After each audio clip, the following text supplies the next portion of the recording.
Good afternoon to the Tuesday, April 11, 2023 Lawrence City Commission meeting. We will start up tonight with an executive session, so I would ask for a motion. I move we recess an executive session for approximately 30 minutes to discuss a personnel matter involving a city employee pursuant to the non-elected personnel matter exception, KSA 75-4319B1. The justification for the executive session is to protect employee privacy. The City Commission will resume its regular meeting in the City Commission room at approximately 5:31 after the executive session is concluded. Second. I got a first and a second. All in favor? Aye. Opposed? Passes 5-0. We'll head into executive session. It's not twisty.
All right, we're back and we have nothing to report, and so we will recess until 5:45.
think so.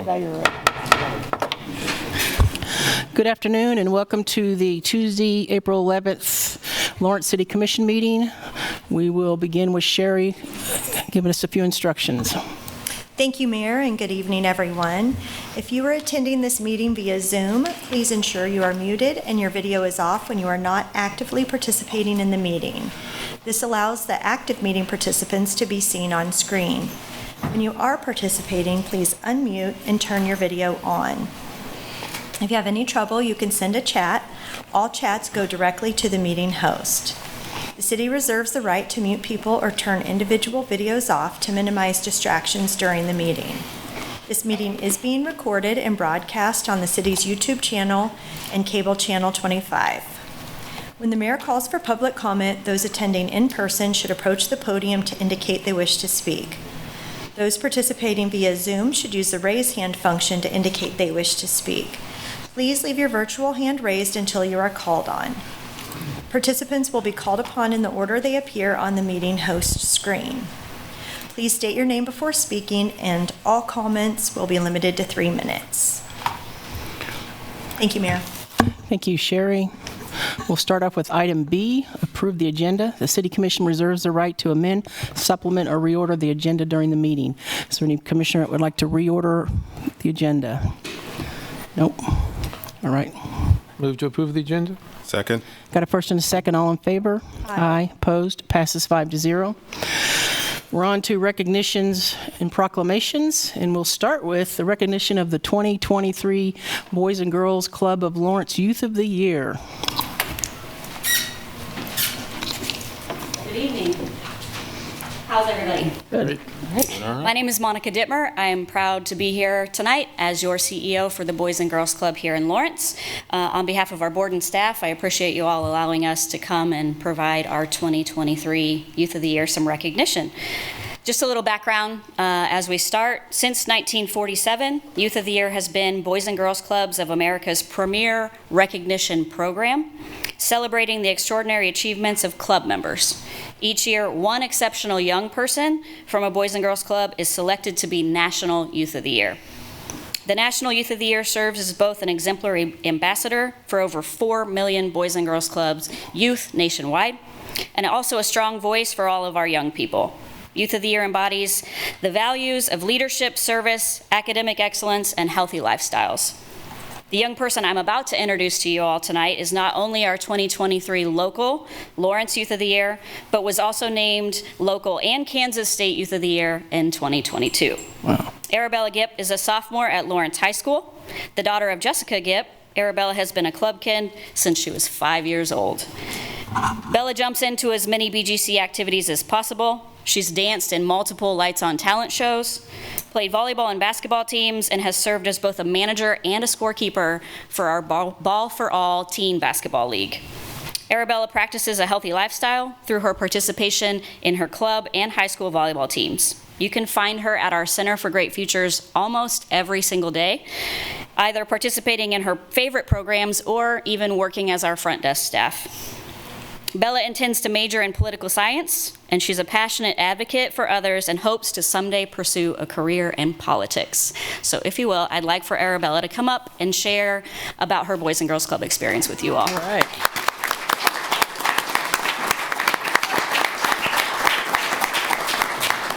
Hi, guys.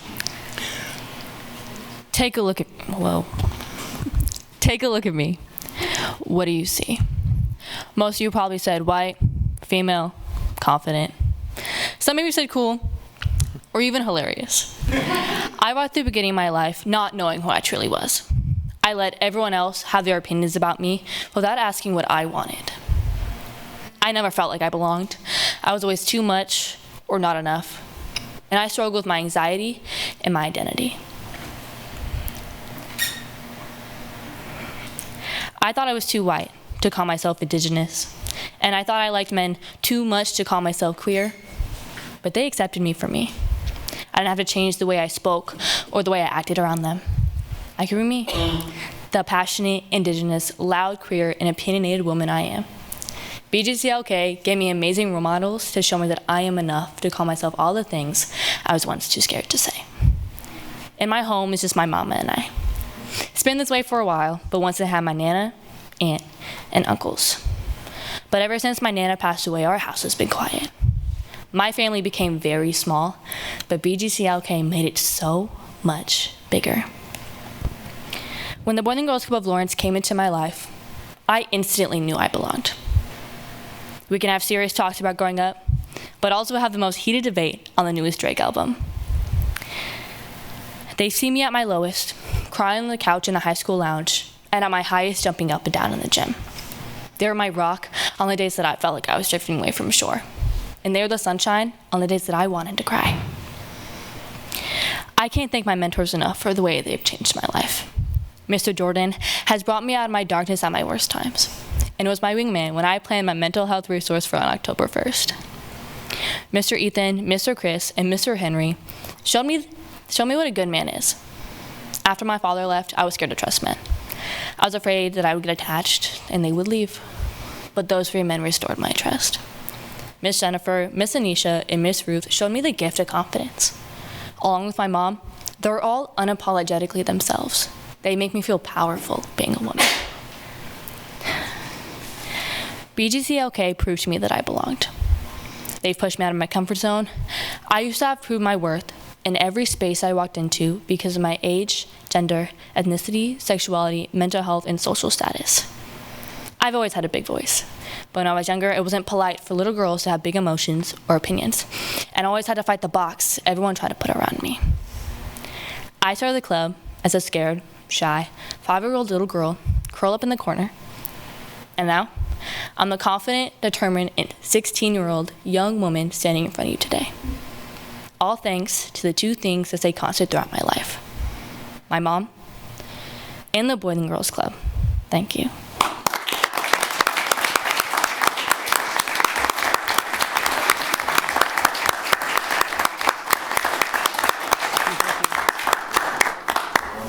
Thank you very much. It was great. Congratulations.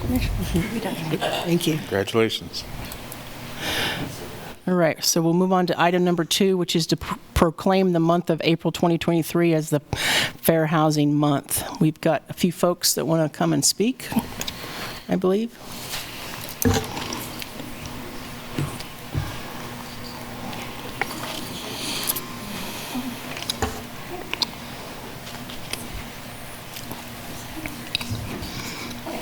I guess I'm going first.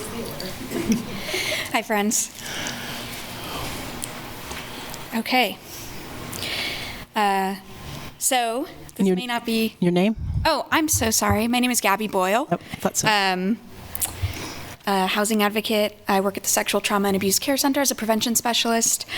And I also represent a budding tenants group. So it may not be a surprise that I believe that housing is a human right. I believe that everybody should be safely housed regardless of their identity, their class, or their circumstances. I also believe that this fair housing proclamation will be words on a page unless Lawrence as a community steps up and commits to housing for all. When we joined hundreds of other communities in February by passing source of income protections, that was the first small step to committing to fair housing for the future of Lawrence. But it does not end there. That ordinance is going to require money, resources, time, as I'm sure you all know, to enforce. It's going to require further re-examination of our housing policies, and it's going to require our community to re-examine some of the biases that we hold most close, most deep, right? Fair housing means holding housing providers accountable for discrimination and unacceptable living conditions. It means reallocating resources to better serve the most vulnerable. It means addressing the legacies of racism, classism, ableism, and misogyny that still affect our city's housing policies to this day.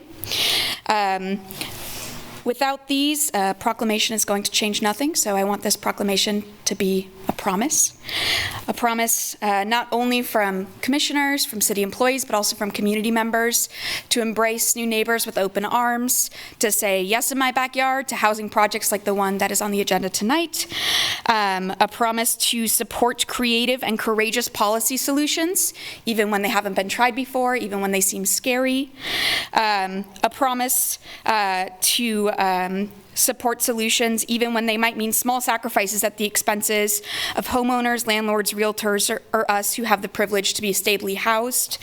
A promise to make visible the systems that perpetuate discrimination, a promise to dismantle them. And finally, a proclamation should be a promise to remember that housing is not an investment, a commodity, or a privilege. It is a basic human right that every human being needs to thrive, regardless of their identity. So thank you, commissioners, for this proclamation, and I'll pass it to my beloved colleagues.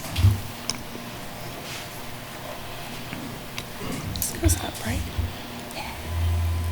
I'm not even that tall. Good evening, commissioners. You're going to hear a lot of repeat, so I'll just brace you for that. My name is Mariel Ferredo.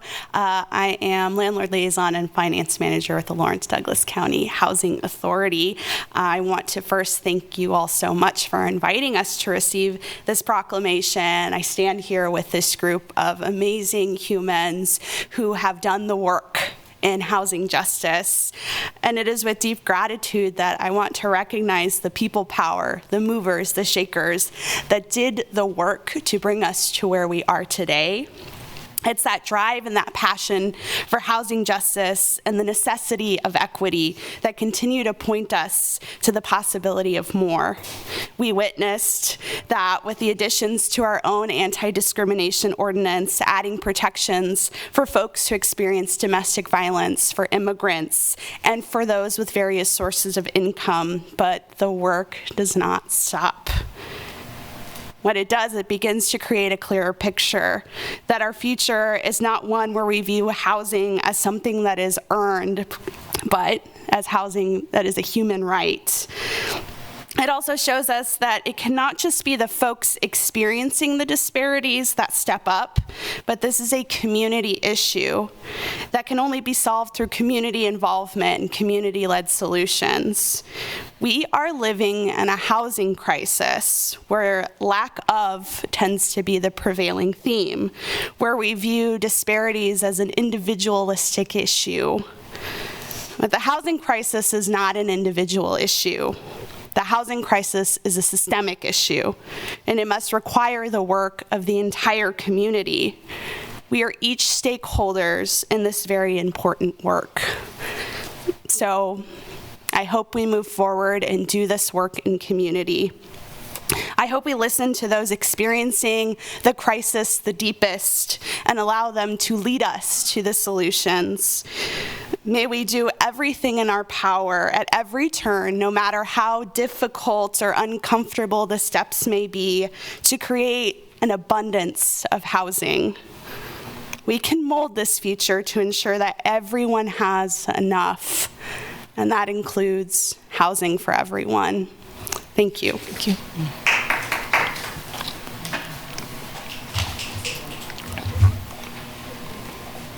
Good afternoon, Commissioners. My name is Christina Gentry. Excuse me. Although strongly opposed by the Lawrence Real Estate Board representing local agents, the Fair Housing Ordinance passed the City Commission on July 18, 1967. The stated purpose of the ordinance aims were to provide for general welfare of the citizens of Lawrence by declaiming discriminatory practice in rental leasing, sale, financing, or showing and advertising of dwelling units, commercial units, real property to be against public policy, and provide for enforcement thereof. When our city elected leaders then move to adopting ordinances amending city codes to include protections against discrimination based on source of income, as you have voted unanimously to do in February 14, 2023, it sets in place for creative social intercourse in creating more affordable housing. When observed through a lens of equity, unfair housing practices played an important factor in how Lawrence was developed. Operating within is the depth of structural racism that determined where and how BIPOC live and work. Restrictive covenants were used in Lawrence. In 1939, West Hills and its restrictions were the epitome of a neighborhood restrictive covenant.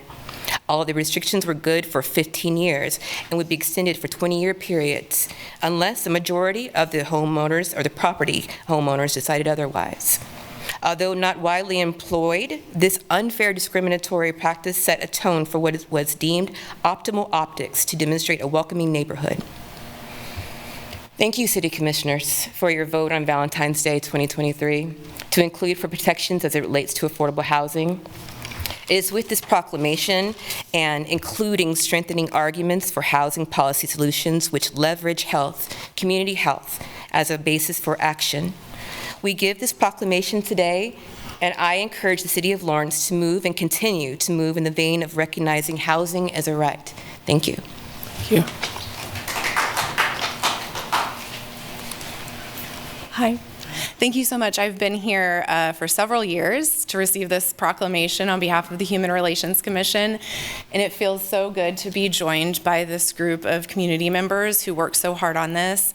And thank you all so much to the Commission.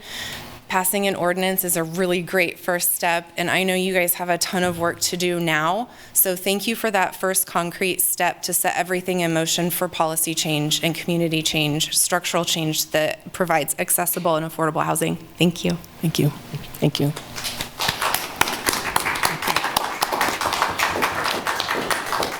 Okay, I'll read the proclamation now.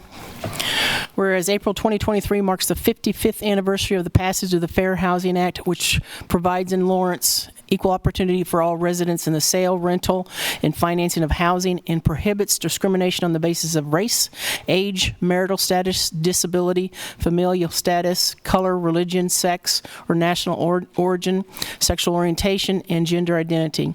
And whereas the City of Lawrence supports efforts to eliminate discrimination in housing by working to educate all of its citizens on fair housing rights and responsibilities, and through enforcement of the fair housing laws, including Chapter 10 of the Code of the City of Lawrence. And whereas it is the mission of the City of Lawrence to create a community where all enjoy life and feel at home, and to utilize effective strategies with a commitment to equality and inclusion in all aspects of daily life for all citizens.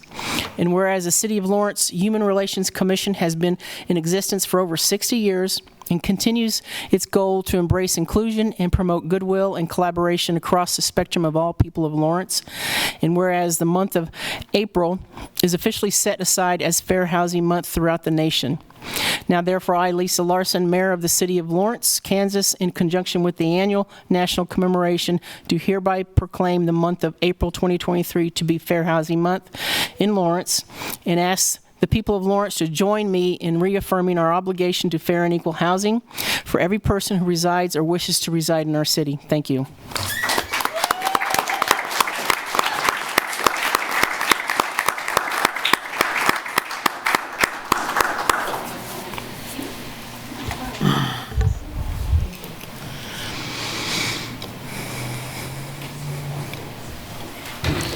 Okay, we will go on to public comment. We'll let these folks get out.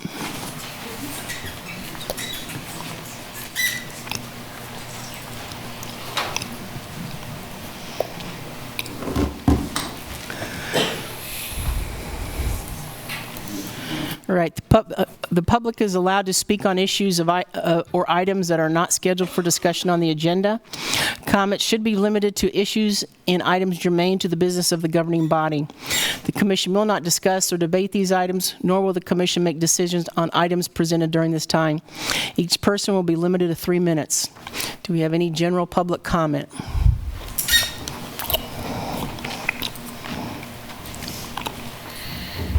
Oops.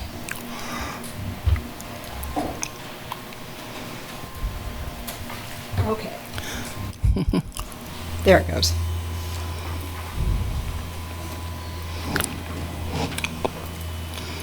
Hi, my name is Sue Herring. I'm here tonight to talk about a time long ago in a land not far away that a lesson was learned. The land was Kansas, and the time was the 60s.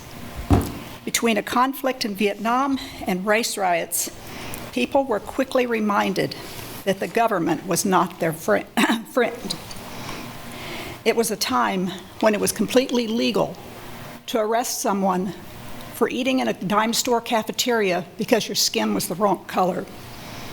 It was a time when young men graduated from high school in May and came home in a coffin in December. Flash forward to today. Back then, again, the press was tremendously helpful.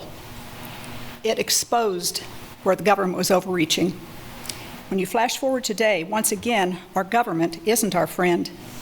During this last crisis, it enforced masking, lockdowns, and so-called vaccinations, all of which violated our constitutional rights. So tonight I'm here asking all of you to reverse your job perceptions.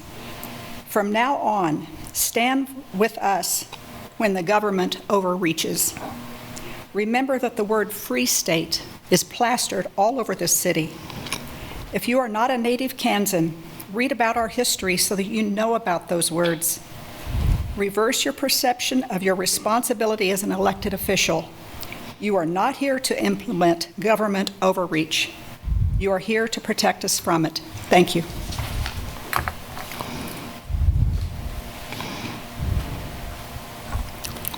My name is Joe Herrick, and I'd like to address my remarks to all of those individuals who look but do not see. I hope to give a few examples.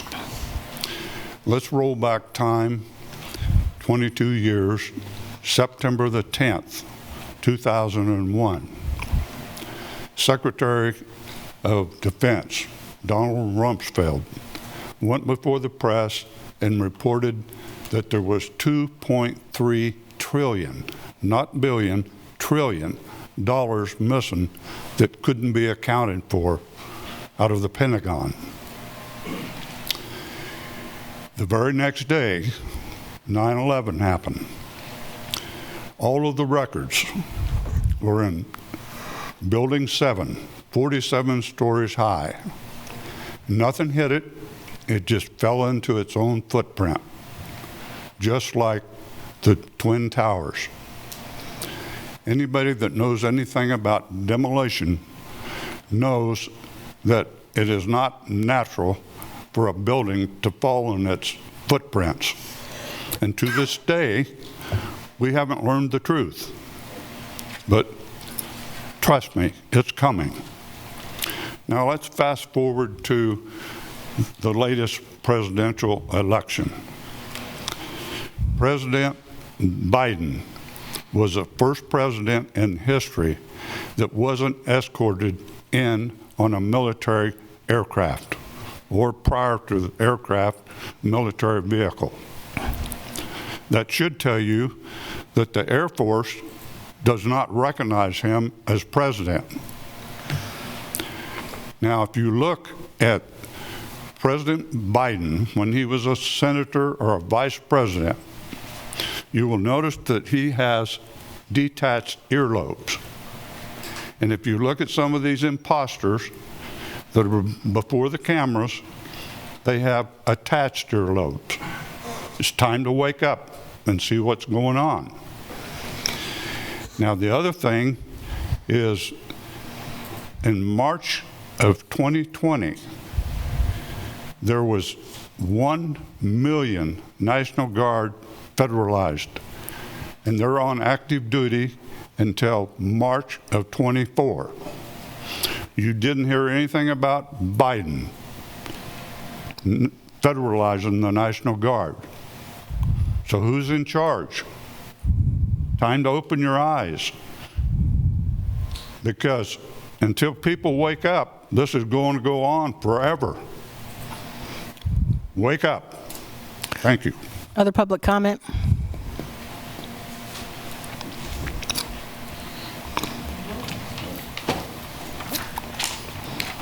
Hi, I'm Chris Flowers. I'd just like to first off say I think the city should make a proclamation about April 20th being 420, and just recognizing that a lot of people in this city will be celebrating 420 on April 20th.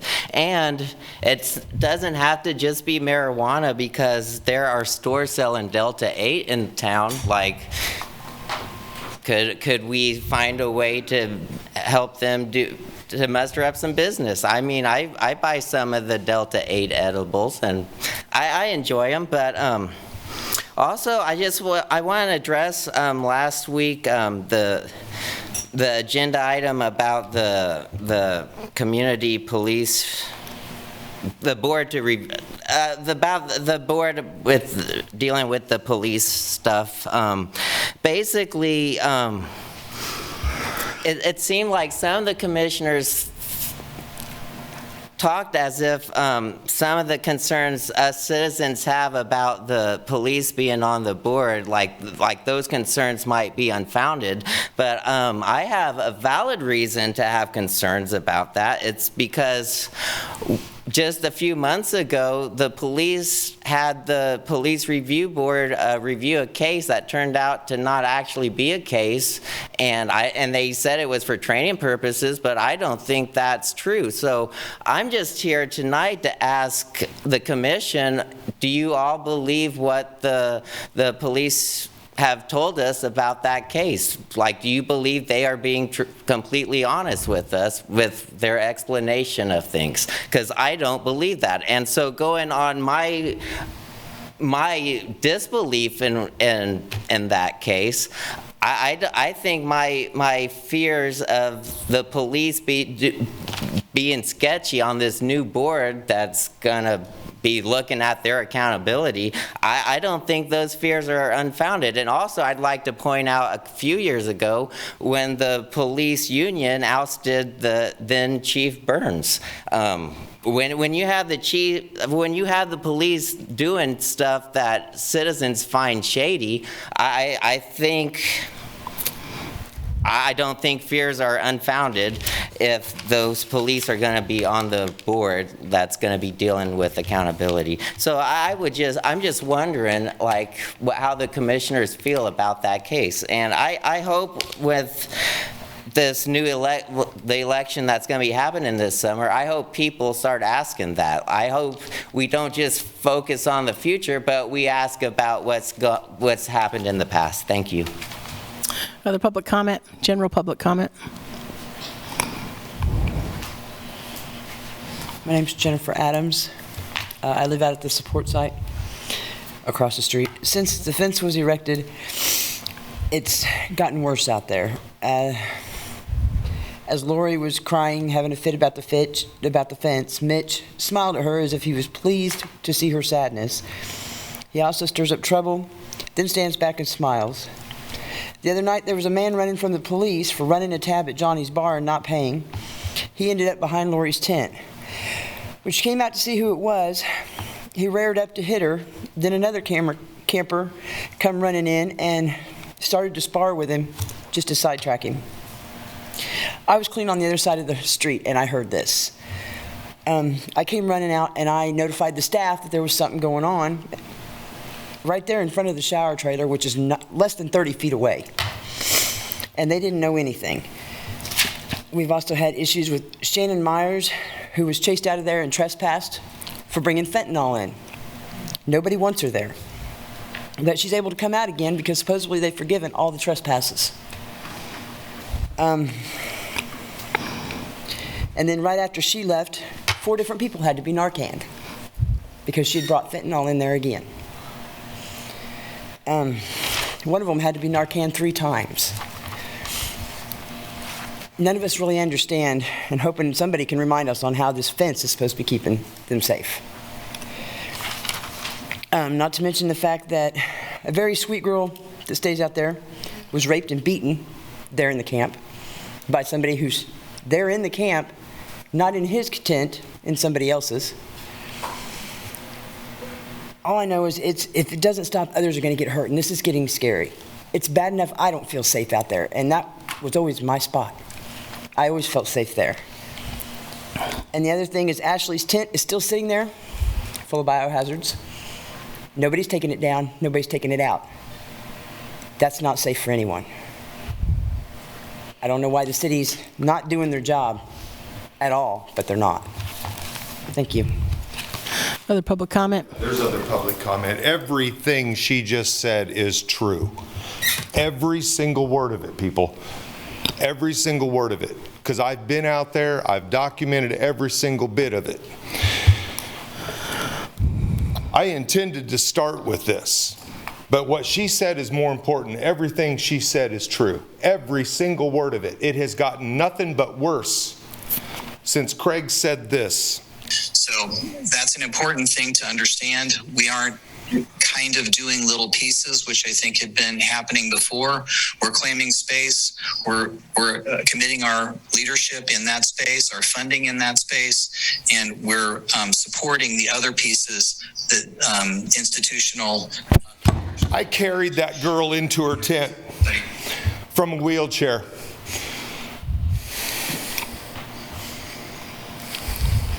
She can't walk, you son of a bitch. You understand that? Courtney Shipley won't shed a fucking tear, will she? She can't walk, Courtney. That was done by a man who claimed to police that he had been hired to provide security for the tent that he was staying in by the person that was assigned the tent. How about it, Tony? How about it? No, no. This is too big. This is too big. You have people out there being harmed. This is not anger. This is pain. You remember Chief Lockhart telling me one time that he could see my pain? Well, now you're seeing it. Because everything she just said is true. Your city staff, all they do is heat up food and charge cell phones.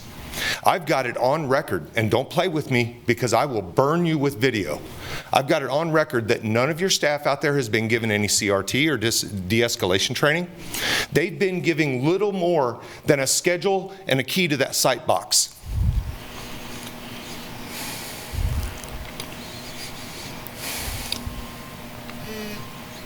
We've had enough. If you've claimed space with leadership, then you need to lead. But the bullshit that's going on out there right now is not cool. That woman right there had that camp under control. That camp was nothing like it is right now. People are scared. The staff is scared to go out there. And I don't blame them. You guys owe some people. Other general public comment from the audience? If not, we'll go to Zoom. Stephen Watts.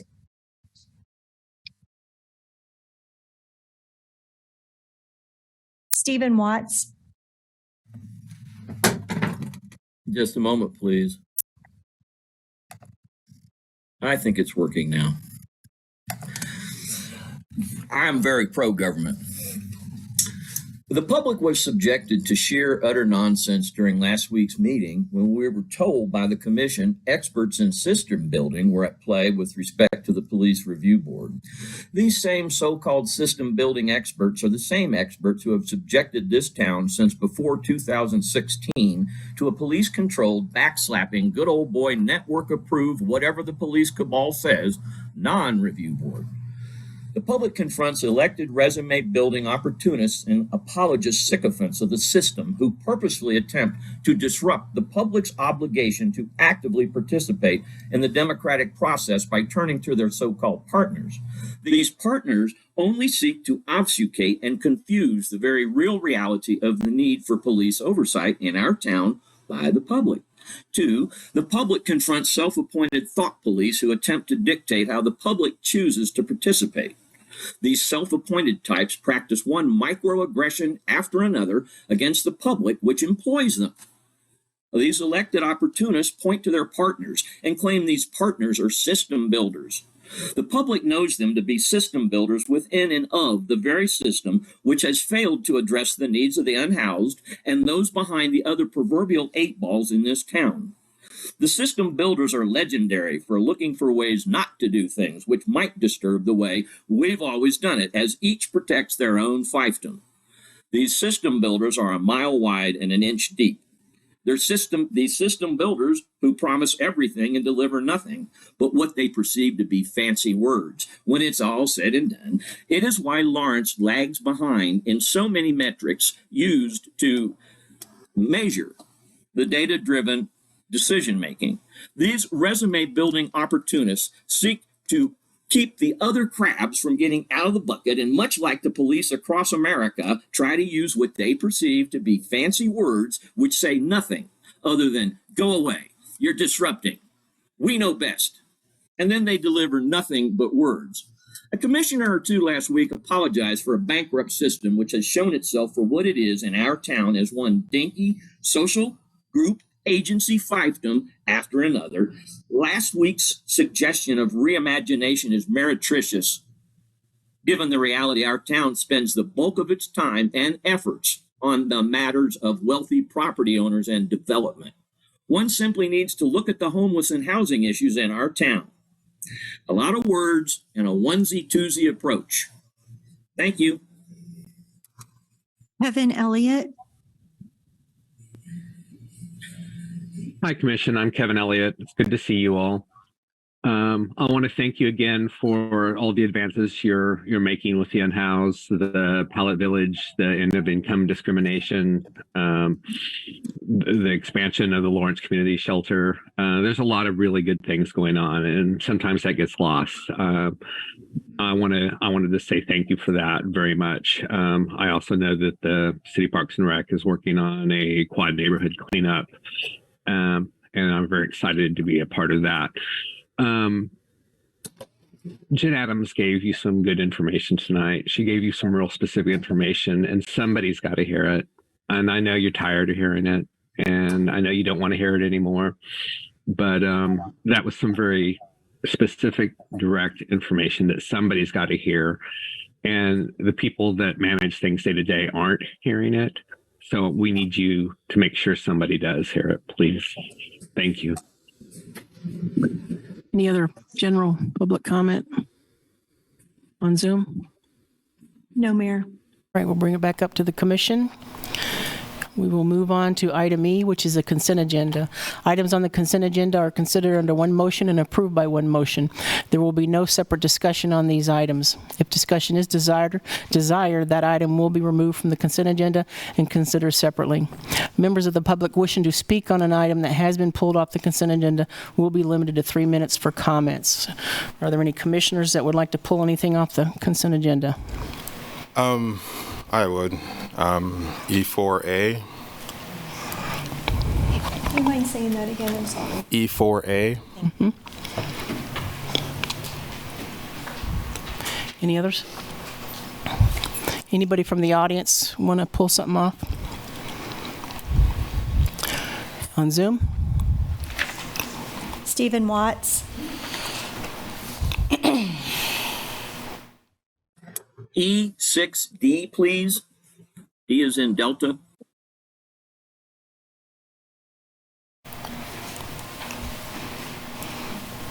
Any others? If not, we'll bring it back up here and I'll ask for a motion. Move for approval of the consent agenda with the exception of E4A and E6D. Second. I got a first and a second. All in favor? Aye. Aye. Opposed? Passes 5-0. We'll start out with E4A. Yeah, it's and the one that had a question about was the Planning Commission appointment of Jim Carpenter. Mm-hmm. I just wanted a little bit more information about that because it seems like we discussed that a couple months ago. Mm-hmm. So, yeah. To go ahead and start the conversation. So, is there anything, I see exactly what was written about the reasoning why, and I know it's a little bit outside of our norms that it is 2 consecutive terms. Is there any follow-up, like any additional information on why you think his appointment merits another term? I think we just, as you said, we discussed it, and I still stand by that. I think that his knowledge in the Planning Commission as is now, it can warrant having that institutional knowledge stay on board. And in the middle of doing the code revisions, I think it'll be important for having somebody with his extensive experience to further navigate that when it comes to the Planning Commission. Okay. All right. Okay, listen to this.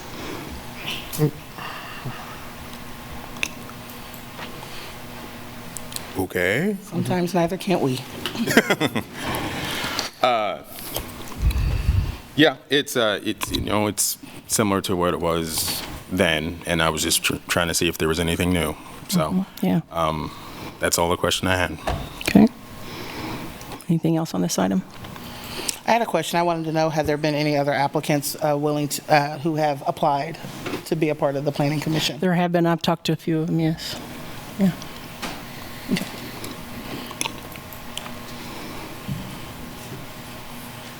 Can you tell us how many additional applicants there were?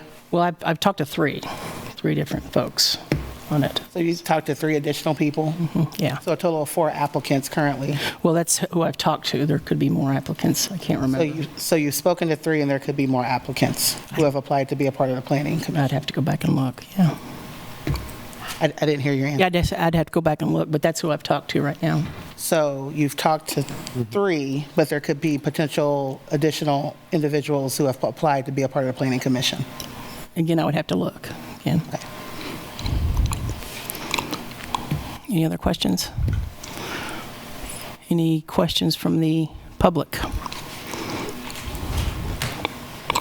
Yeah, I would. This is Chris Flowers. I was going to pull this if none of the commissioners did.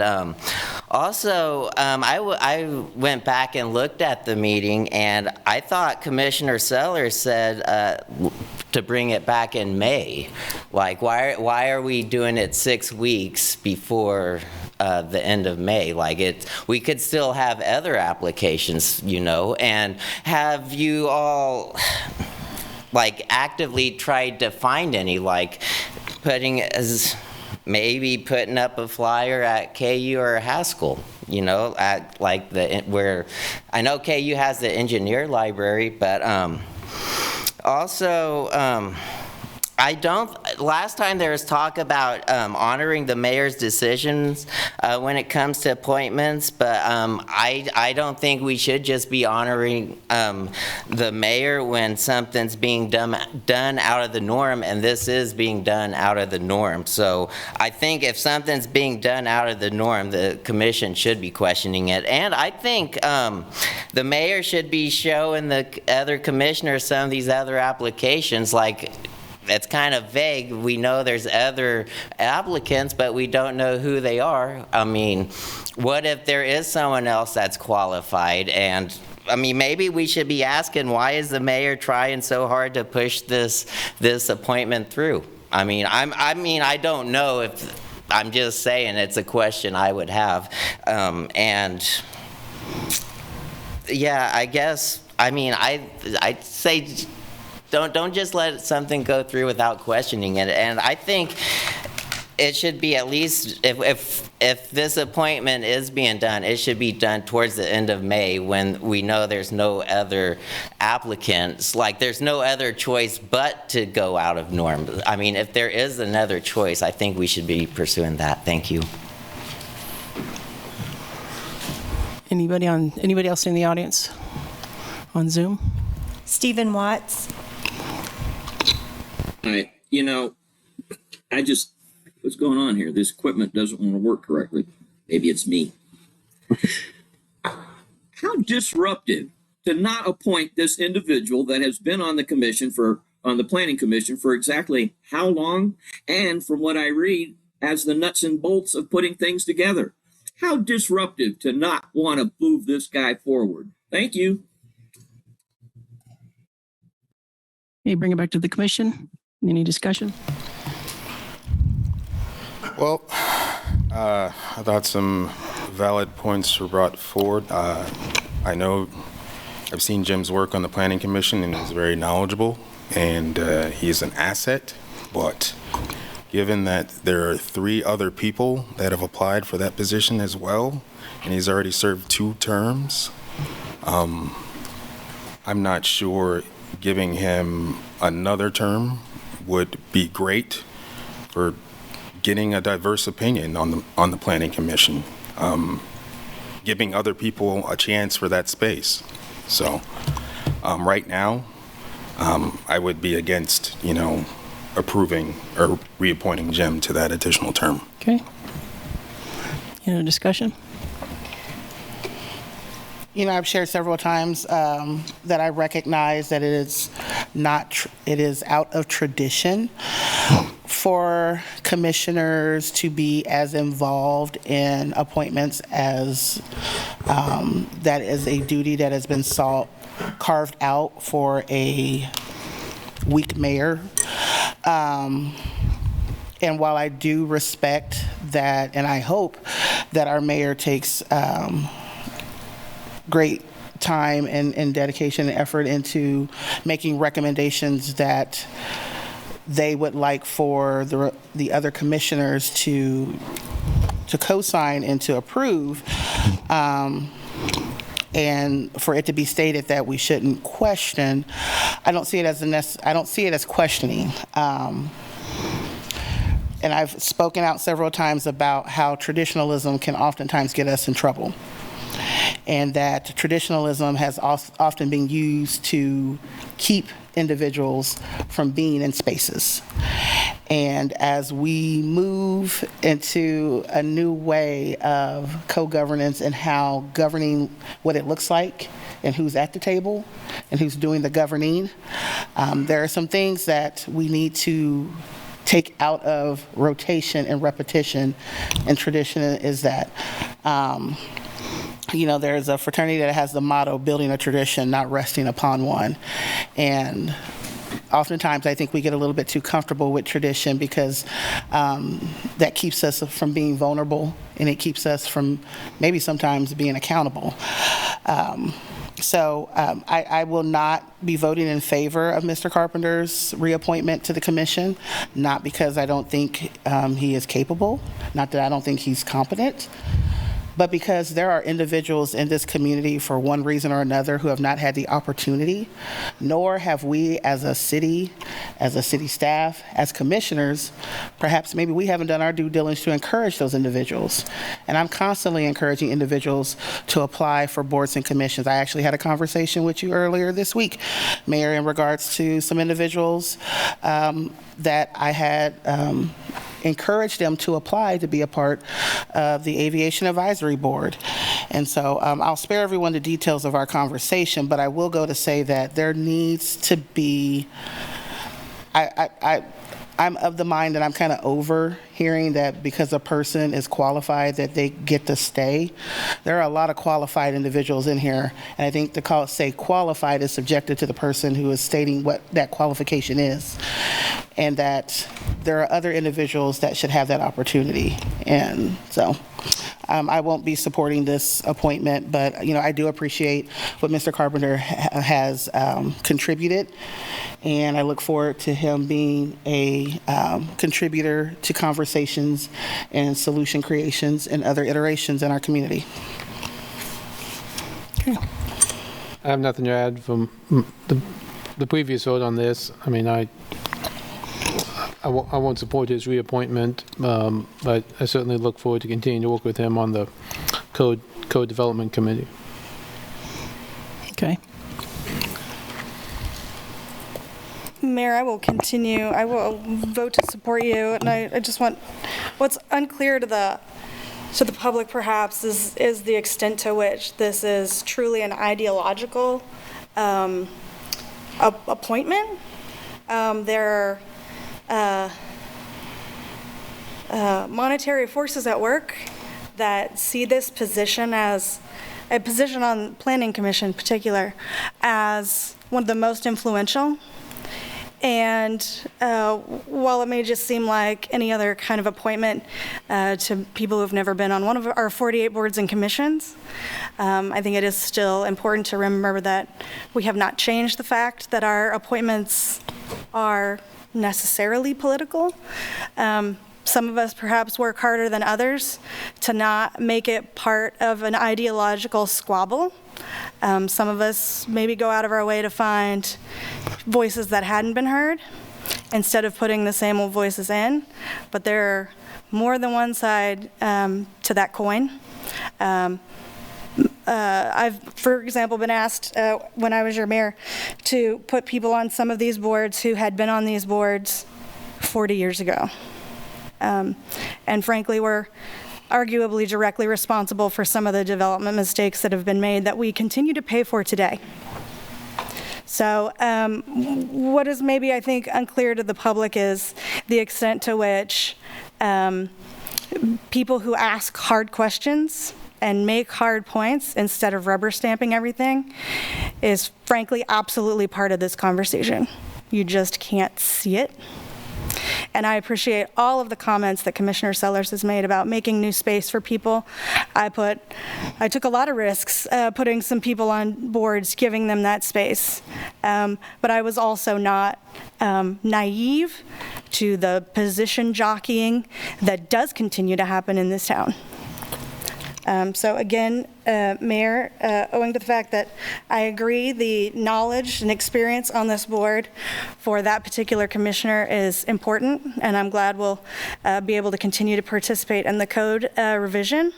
But I think keeping people on these boards who ask hard questions and have institutional knowledge, have experiential knowledge of the creation of our Plan 2040 and Transportation 2040 and now Transportation 2050, in creating the space for those things to actually happen instead of just be things we write down, is really important, particularly in the case of this particular commissioner. So for what it's worth, I will vote yes. Okay, thank you for your support on that. So do we need to take a vote, Sherry? Yes, someone would need to make a motion. Do we need to parse them out since there's two appointments? Yes. Mayor, I move that we approve the appointment of Greg Gardner for a term expiring on 5/31/26 to the Aviation Advisory Board. Second. I got a first and a second. All in favor? Aye. Opposed? Passes 5-0.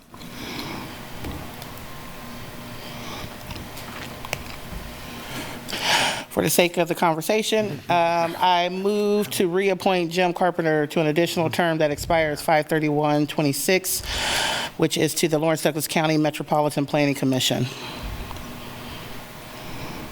Yay. Second. We need a second. I need a second. All those in favor? I'm sorry. There was a second? There was a second? There was a second. Okay. So you said to reappoint him. Well, since no one else wanted to carry the motion, I carried the motion. That doesn't mean I'm going to vote for it. I'm doing my parliamentary responsibility. I'm doing Uncle Henry some proud here. So we have a first and a second. Yes, Okay. I motion. Okay, all in favor? Aye. All opposed? Nay. Fails 2-3. Yeah. All right. On to the next item, E6D.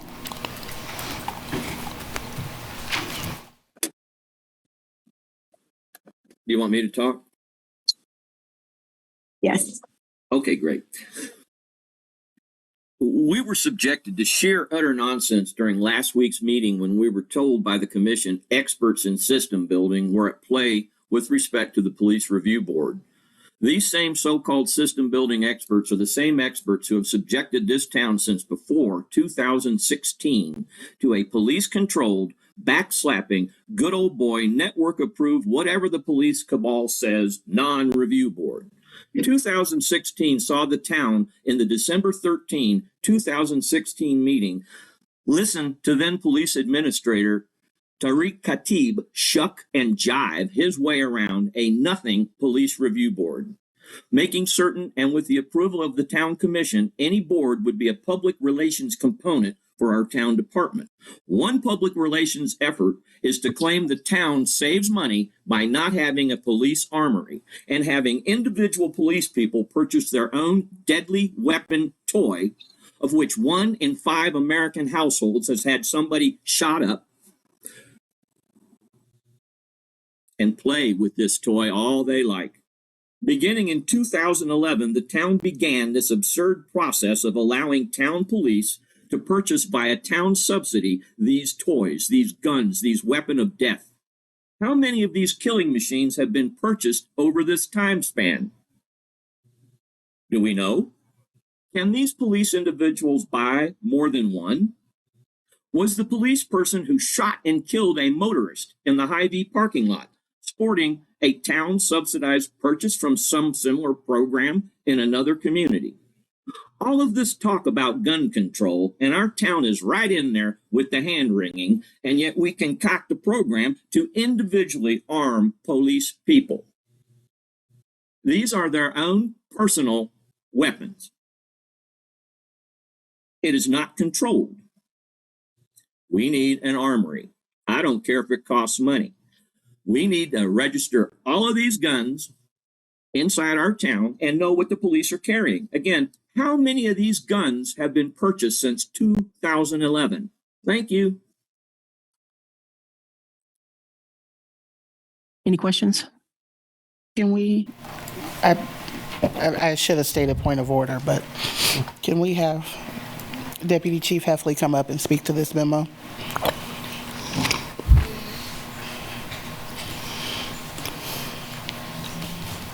Excuse me. Evening, Commissioners. What can I tell you? What would you like to know?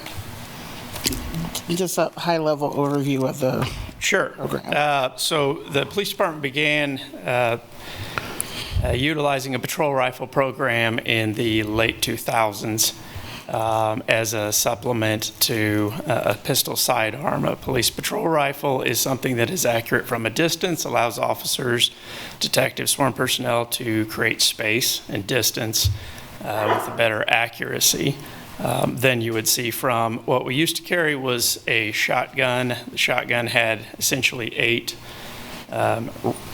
bullets, for lack of a better way to put it, for this discussion. This, you have one projectile, you're able to be more accurate, create more distance, and it's a pretty standard function of modern policing.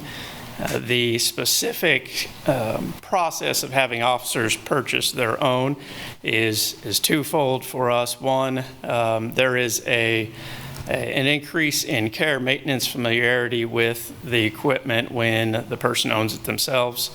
It's just kind of a fact. If you check something out, it's a little less cared for pretty much across the board with any equipment that I've seen in many different fields, not just policing.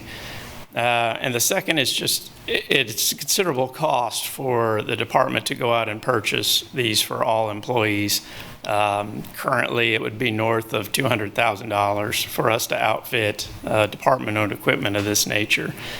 And originally, when this project started in the, like I said, the late 2000s, not every officer was carrying at that time.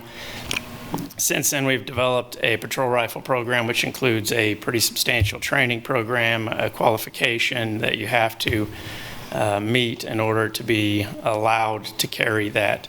Additionally, the department armorers are responsible for maintaining that equipment. When I say maintaining, I don't mean the daily cleaning and stuff, but making sure that everything's functional and meets a standard that the department lays out so that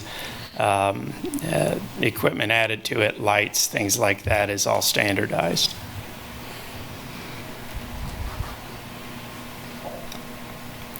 Anything else? Any questions for the officer? Any questions? So when an officer parts from, if an officer is to part from us, whether by retirement or whatnot, since this is done through payroll deduction, they take it with them? Depending on where they're at in that process, we have had employees that have left prior to completing that, and in that case, the department would retain that equipment, or they could pay the city back for the full balance of that equipment. Okay.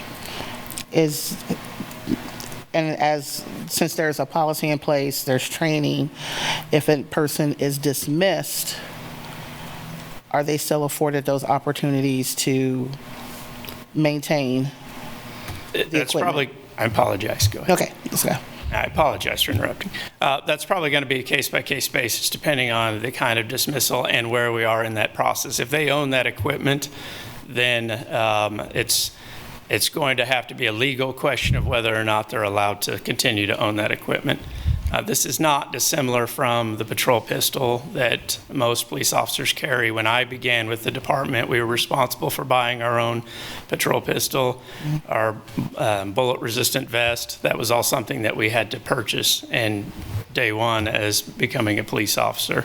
That has changed over time, but yes, to answer your question directly, if they own it and they're not legally prevented from owning that and they separate employment, they would be allowed to retain that. Okay. Okay, any other questions? Thank you very much. Thank you. All right, we will open it up for public comment. Any public comment from the audience? Yeah, this is Chris Flowers. I was just wondering, how do the cops feel, like the ones that are buying their, like, would they rather buy it themselves or would they rather have the city buy the guns and keep the guns?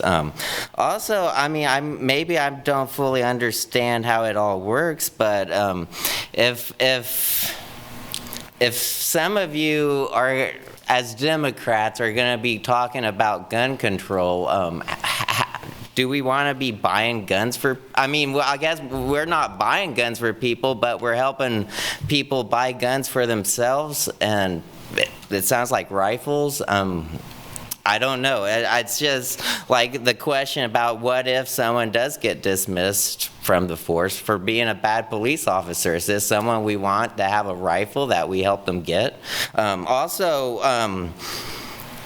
When it comes to the cost, are we getting the cheapest we can for the employees? Like,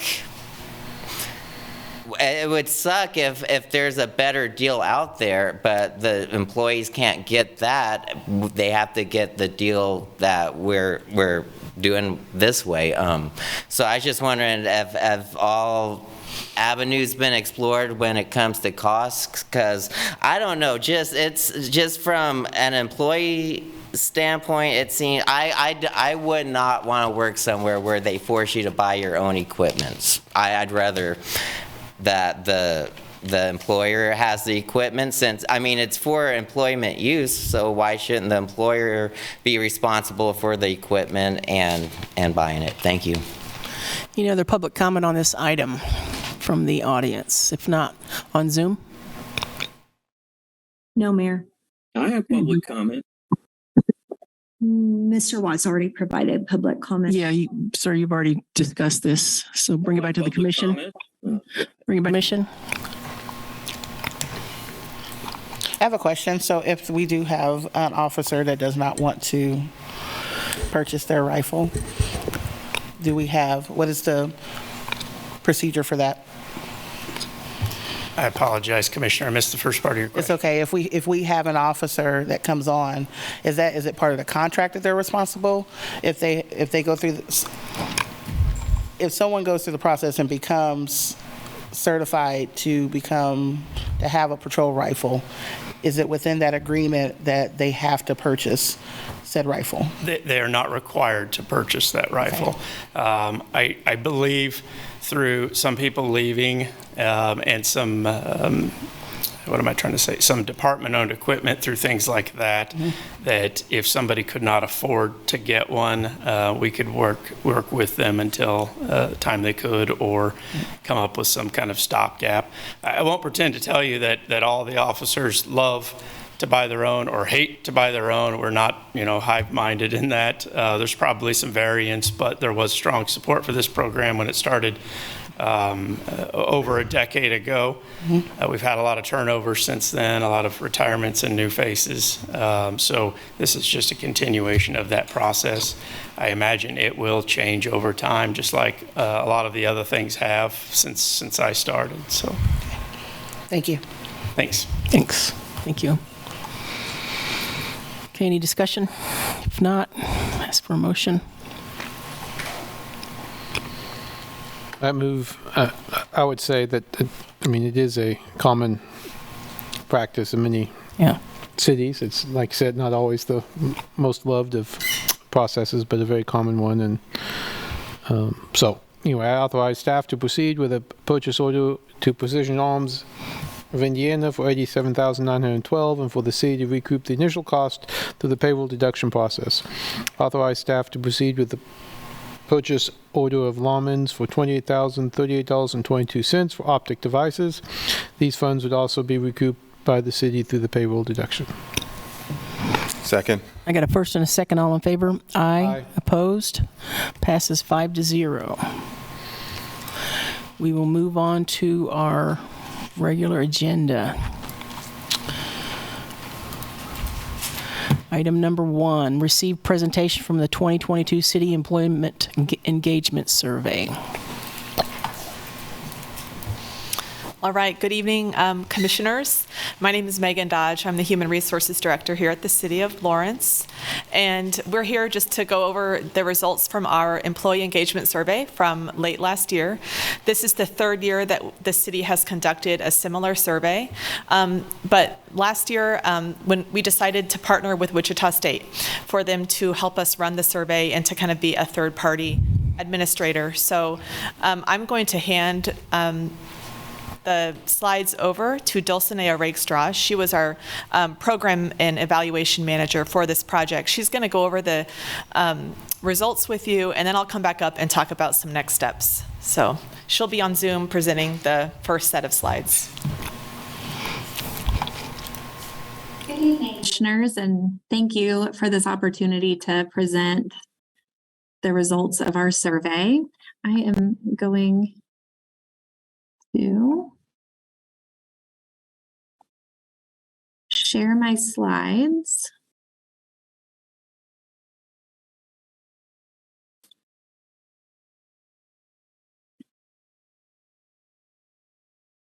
So as Megan mentioned, we began the survey late last year, completed a series of surveys and then also some focus groups early this year in order to get the perceptions of your employees.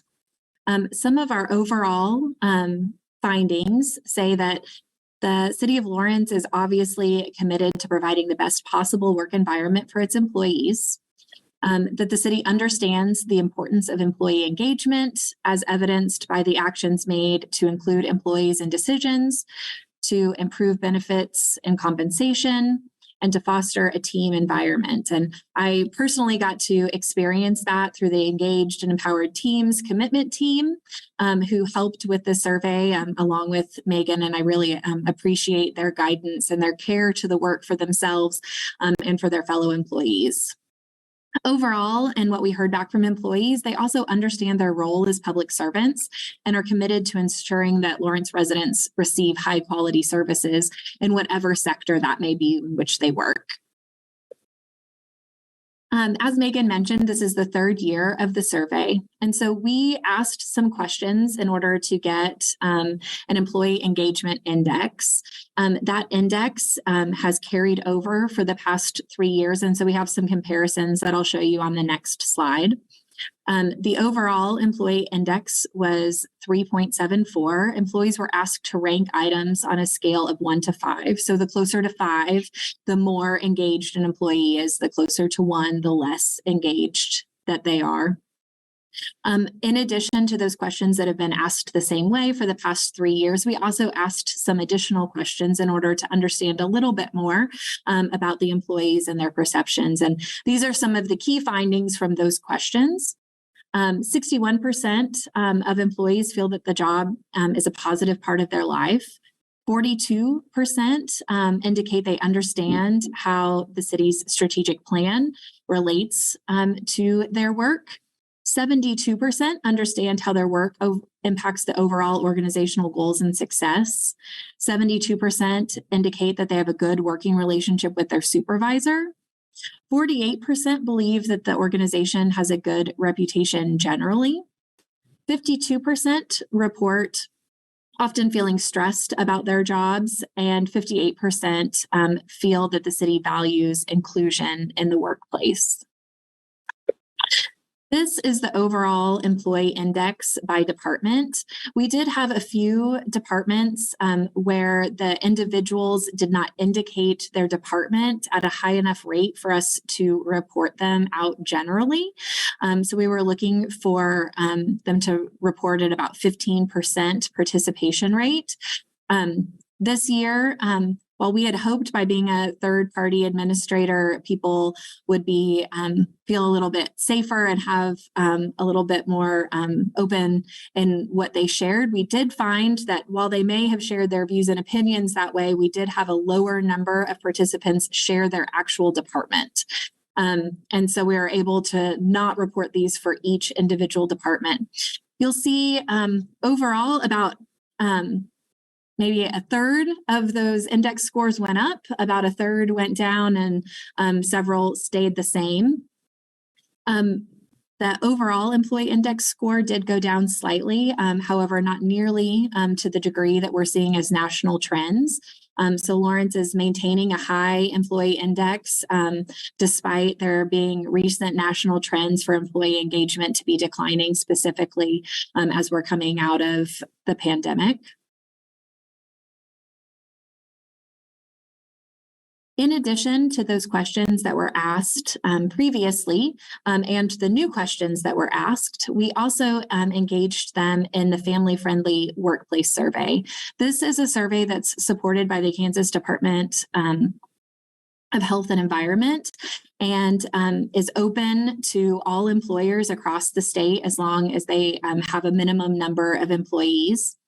And then employees are asked to rank items in two ways. They're asked the same list of items and asked how important those things are, and then they're asked how well their employer is doing at meeting those particular needs. Employees of the city marked 14 of the 19 options that they were provided as extremely important to them. Then they indicated if the city was meeting their needs regarding those. Two policy priorities were identified as a part of that, and I'll show you kind of how this ranking looks, but those two priorities are one, subsidized childcare costs, and then access to safe, private, non-bathroom areas for breastfeeding employees. So what research tells us is that if we have family-friendly policies, that employees are more engaged in work, that they're more productive, and that they're more likely to stay in that employment for a longer period of time. So this is what the results kind of look like. The first question I have here is a flexible work schedule to allow time for family issues. You can see that employees overall ranked that as good. That means that the city is doing a good job in allowing a flexible workplace. When asked how important it was to them, employees said that that was extremely important. And because those two align fairly well with it being good and extremely important, we don't have any recommendations around that item. The next is the ability to bring infants to work during the first 6 months of life. Employees ranked this poor. It's probably because you don't have a policy that allows for this. However, they also said this wasn't important to them at all. And so because these two also align in being poor and not important, we don't have a recommendation regarding this. So the next ones that we want to take a look at. The subsidized childcare costs as part of the employee benefits package. That isn't something that is currently offered, and employees ranked that as poor, but also said that that was extremely important to them. And they were very grateful for many of the other policy changes that have been made regarding family leave and increased benefits, increased compensation as well. And so these are certainly things just to consider, but that is one that we would make a recommendation to be considered because of the discrepancy between poor and extremely important. The next is access to a safe, private, non-bathroom area for breastfeeding employees. Again, it was ranked poor, and employees found that this was extremely important. And then the third one doesn't have quite the discrepancy, but is worth noting that employer-sponsored events for the whole family. This was ranked poor, but was found to only be moderately important to employees. When we did focus groups with employees, we found that there were events that were happening, and employees would just like to see more of them occurring in more ways to engage their families and engage kind of across departments. We then did some focus groups. So after the survey, we did some focus groups because we wanted to dig in a little bit deeper and find out a little bit more about the employees. From the focus groups, we found that employees felt more connected and trustful of coworkers within their own departments than they did to coworkers outside of their departments that are also within the city. They didn't necessarily understand how the strategic plan relates to their work, or maybe felt like it wasn't useful to them in their day-to-day work. While they certainly felt like it was inspirational and they maybe agreed with the direction, they just weren't sure how to operationalize that directly in their work. Many employees were also worried that their feedback never made it beyond their supervisors to department heads or directors that might limit their ability to make larger scale impact or changes. And employees also felt like interdepartmental communication was good, but citywide communication could also be improved. We'll make note that while we were doing the employee focus groups, there were a couple of major issues going on with some transitions with electronic systems regarding time tracking and those kinds of things that I think did play a role in these issues in particular, that they were feeling the stress of these changes and really had wished that in different ways their voices were heard. Additionally, in the focus groups, they were grateful for the new compensation plans and the family-friendly policies. Even employees who didn't feel like they would personally benefit for those were grateful that they were available for their coworkers. Many employees also have found that they have personal tactics to handle stress, but few were utilizing the employee assistance programs. Employees who said they were stressed at work many times said that that was because they were asked to do more with less. We did in particular hear from the police department and members of the Lawrence Douglas County Fire Medical, who said that the changes to their employee assistance program were particularly helpful and they were grateful for those changes. Employees spoke very highly of the city leadership, of the city manager, of HR, and they just wanted more opportunity for face time with them. And most employees also felt that the city could do better at preparing for or implementing organization-wide changes. And I think that goes back to a little bit around the timing of the focus groups and some of those changes and how they would like to have their voices heard as major changes are made within the city. So overall, our recommendations are to continue to focus on engagement. It's really important when you have a survey like this or focus groups and you're asking employees for their feedback that you find a way to actually utilize it. Employees feel discouraged when their voices aren't heard. And so finding a way to take this information and implement even pieces of it to let them know they were heard is really important. Finding ways to connect that strategic plan to their day-to-day work would also be helpful in encouraging them to see that bigger picture of where the city is headed. Also to improve the general reputation of the city. If you remember a few slides ago, I said 48% said that the city had a good reputation overall. And so I think some of that has to do with employees who come face to face with the public, who hear negative things, how that impacts their view of the city overall. Finding new ways to assist staff with stress or self-care. Looking at opportunities to assist with childcare costs, providing that dedicated space for breastfeeding in all city spaces, hosting more employer-sponsored events. One that was mentioned frequently was a food truck event that everyone really seemed to enjoy and really garnered some great ideas about how to foster interdepartment connections. Which is the next recommendation, is to find ways to see the city overall as an employer. And people tend to know those people within different departments that they talk to regularly. But if they don't have a reason to communicate with somebody in a different department, then those relationships just aren't there. And then to continue to encourage feedback on major changes, to find ways that employees can continue to share that information and to hear, to know that their voices are heard as those changes are being made. I'm sure, as you all know, your employees are a huge asset to you. And as we are in this time where workforce shortages are happening everywhere, it's incredibly important that you take this information and use it. And it's really forward thinking of the city staff to be doing a survey like this and to be looking for ways to improve and to hear from their employees. So thank you for the opportunity, and I'm happy to answer any questions that you may have. Any questions? I have a couple questions. In regards to the survey results, you noted that there was the, let me see here.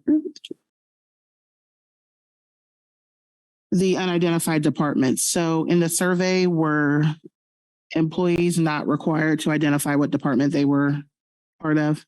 No, that was not a required question. And so many employees did not indicate which department that they worked at. Was there any rationale for why that wasn't a required question? We tried to dig into that in the focus groups. Part of it was that many individuals felt that they could potentially be singled out if they had indicated like the number of years that they worked, the department that they worked there, perhaps their race or their gender, that they might be able to be identified. And so they chose not to give that information. Okay. And then on the in regards to the feedback in regards how employees handle stress, were there any focus group discussion around what staff would like to see as far as supports? You know, EAP is kind of the standard, the baseline for what employees offer, when employers offer employees to deal with any type of mental behavioral health concerns. But did you go into any deeper questions about what would staff like for their employer to offer, or what that could look like as far as an incentive or supports?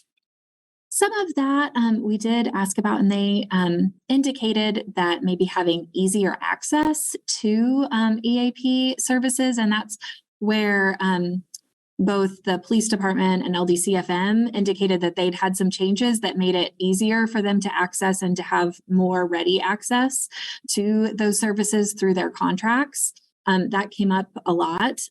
Another was just the general culture of allowing that, right? That it's okay to have supervisors support that and just be generally okay with employees needing to seek help or needing to take a break. I know that some employees even talked about creating little spaces within their offices where they can maybe have a little area to have some peace or calm if they needed to during a break, during a particularly stressful time. And so just continuing to advocate that as an overall culture of that it's okay to address your stress and to seek help when necessary.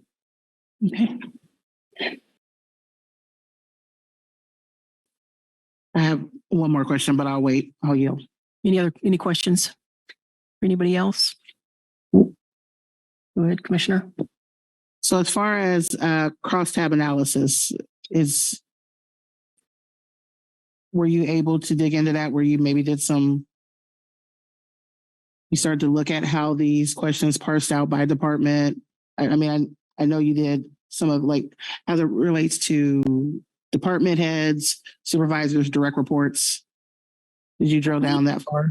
We did drill down, and we found very little differences between them. So overall, there was a slight difference. Employees who had been there, newer employees, 0 to 5 years, were more engaged than those who'd been there 6 to 10 years, but there weren't any differences beyond that. Otherwise, there were not a whole lot of differences when we did the crosstab analysis. It was overall very similar across those things. Again, those demographic questions were not required, and so not everybody answered them either. So I would leave that as an asterisk as well. But for those who did answer the demographic questions, there were not many differences found. And one last question. I know you referenced Gallup a lot in the study, and I know that Gallup has their own employee engagement survey, their Q12. So did you utilize any of that to build out these questions, or just the? No, these questions were questions that had been brought to the City of Lawrence a couple of years ago, at least the baseline questions for that employee engagement index. They are not part of the current Q12. Right. I'm not exactly sure where those, the history of those came from. Is that it? Some more questions? Any other questions? No. If not, it's a public comment item. I think Megan has. Oh, she got more. Okay, I'm sorry. Sorry about that, Megan. Thank you. Thank you. Thank you. Okay. I'm going to pull up some slides here.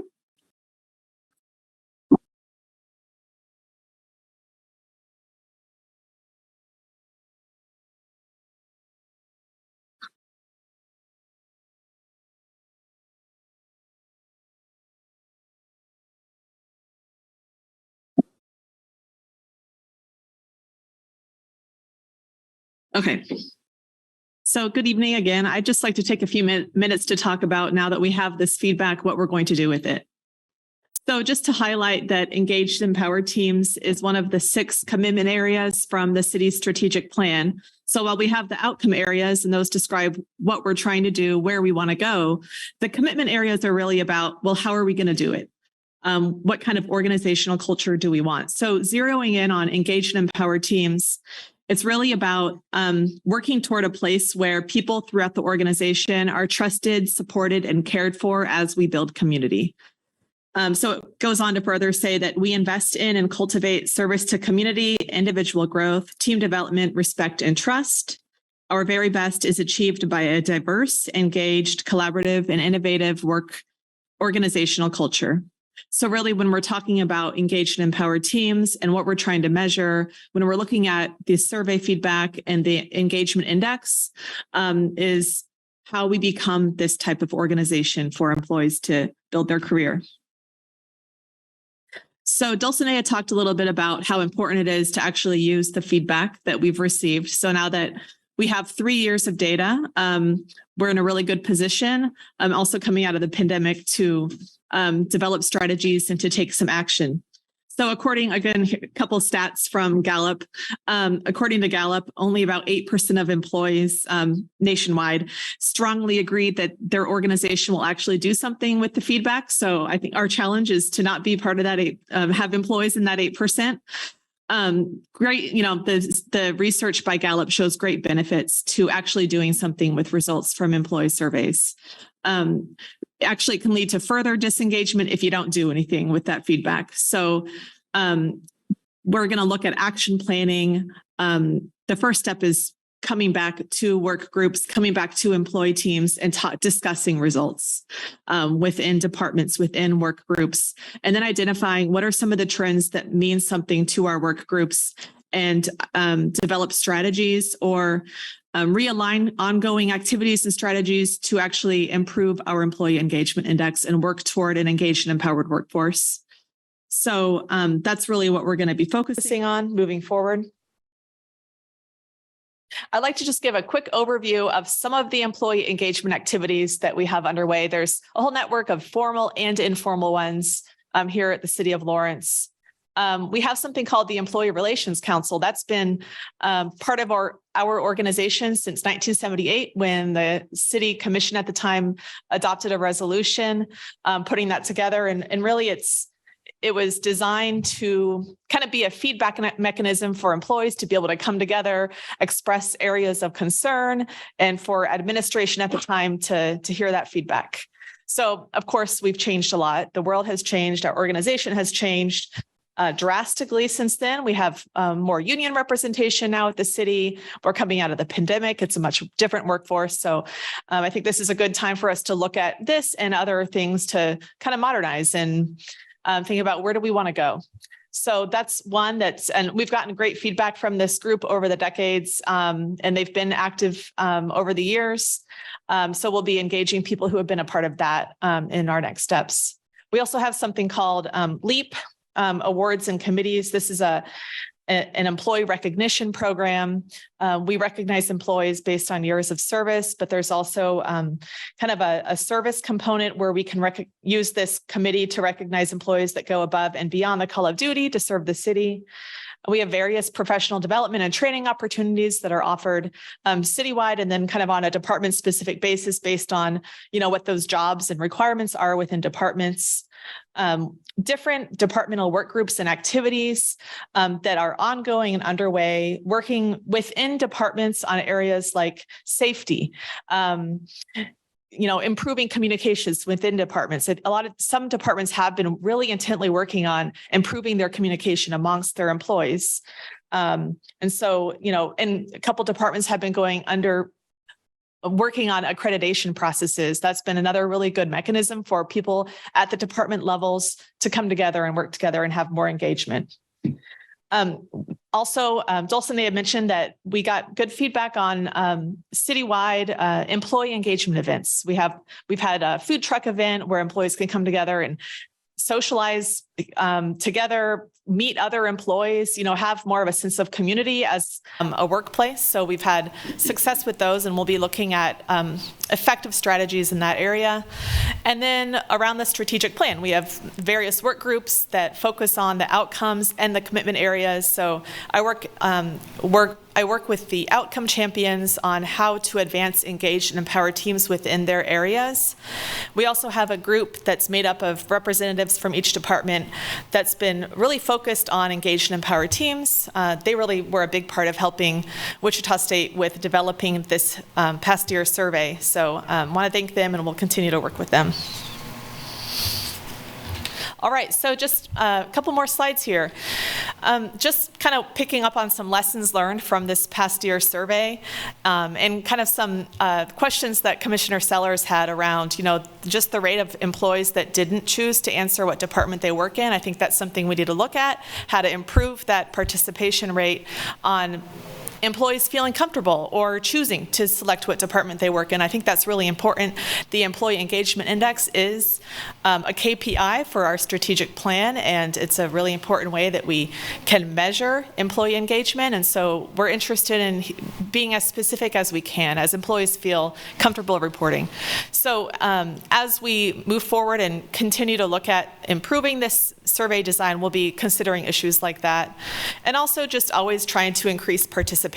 One reason we wanted to work with Wichita State with a third party was, hey, this is a neutral party that's administering this, so we'll continue to look at ideas around that and improving participation and working with different partners throughout the organization to promote the survey and get higher participation rates.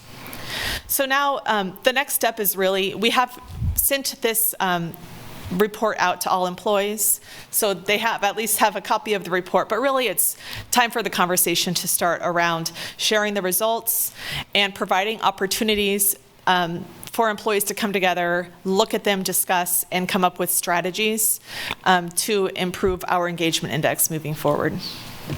I just wanted to highlight, looking at the recommendations that Wichita State put together, there are some things that are underway or that we can do rather quickly to address some of those recommendations.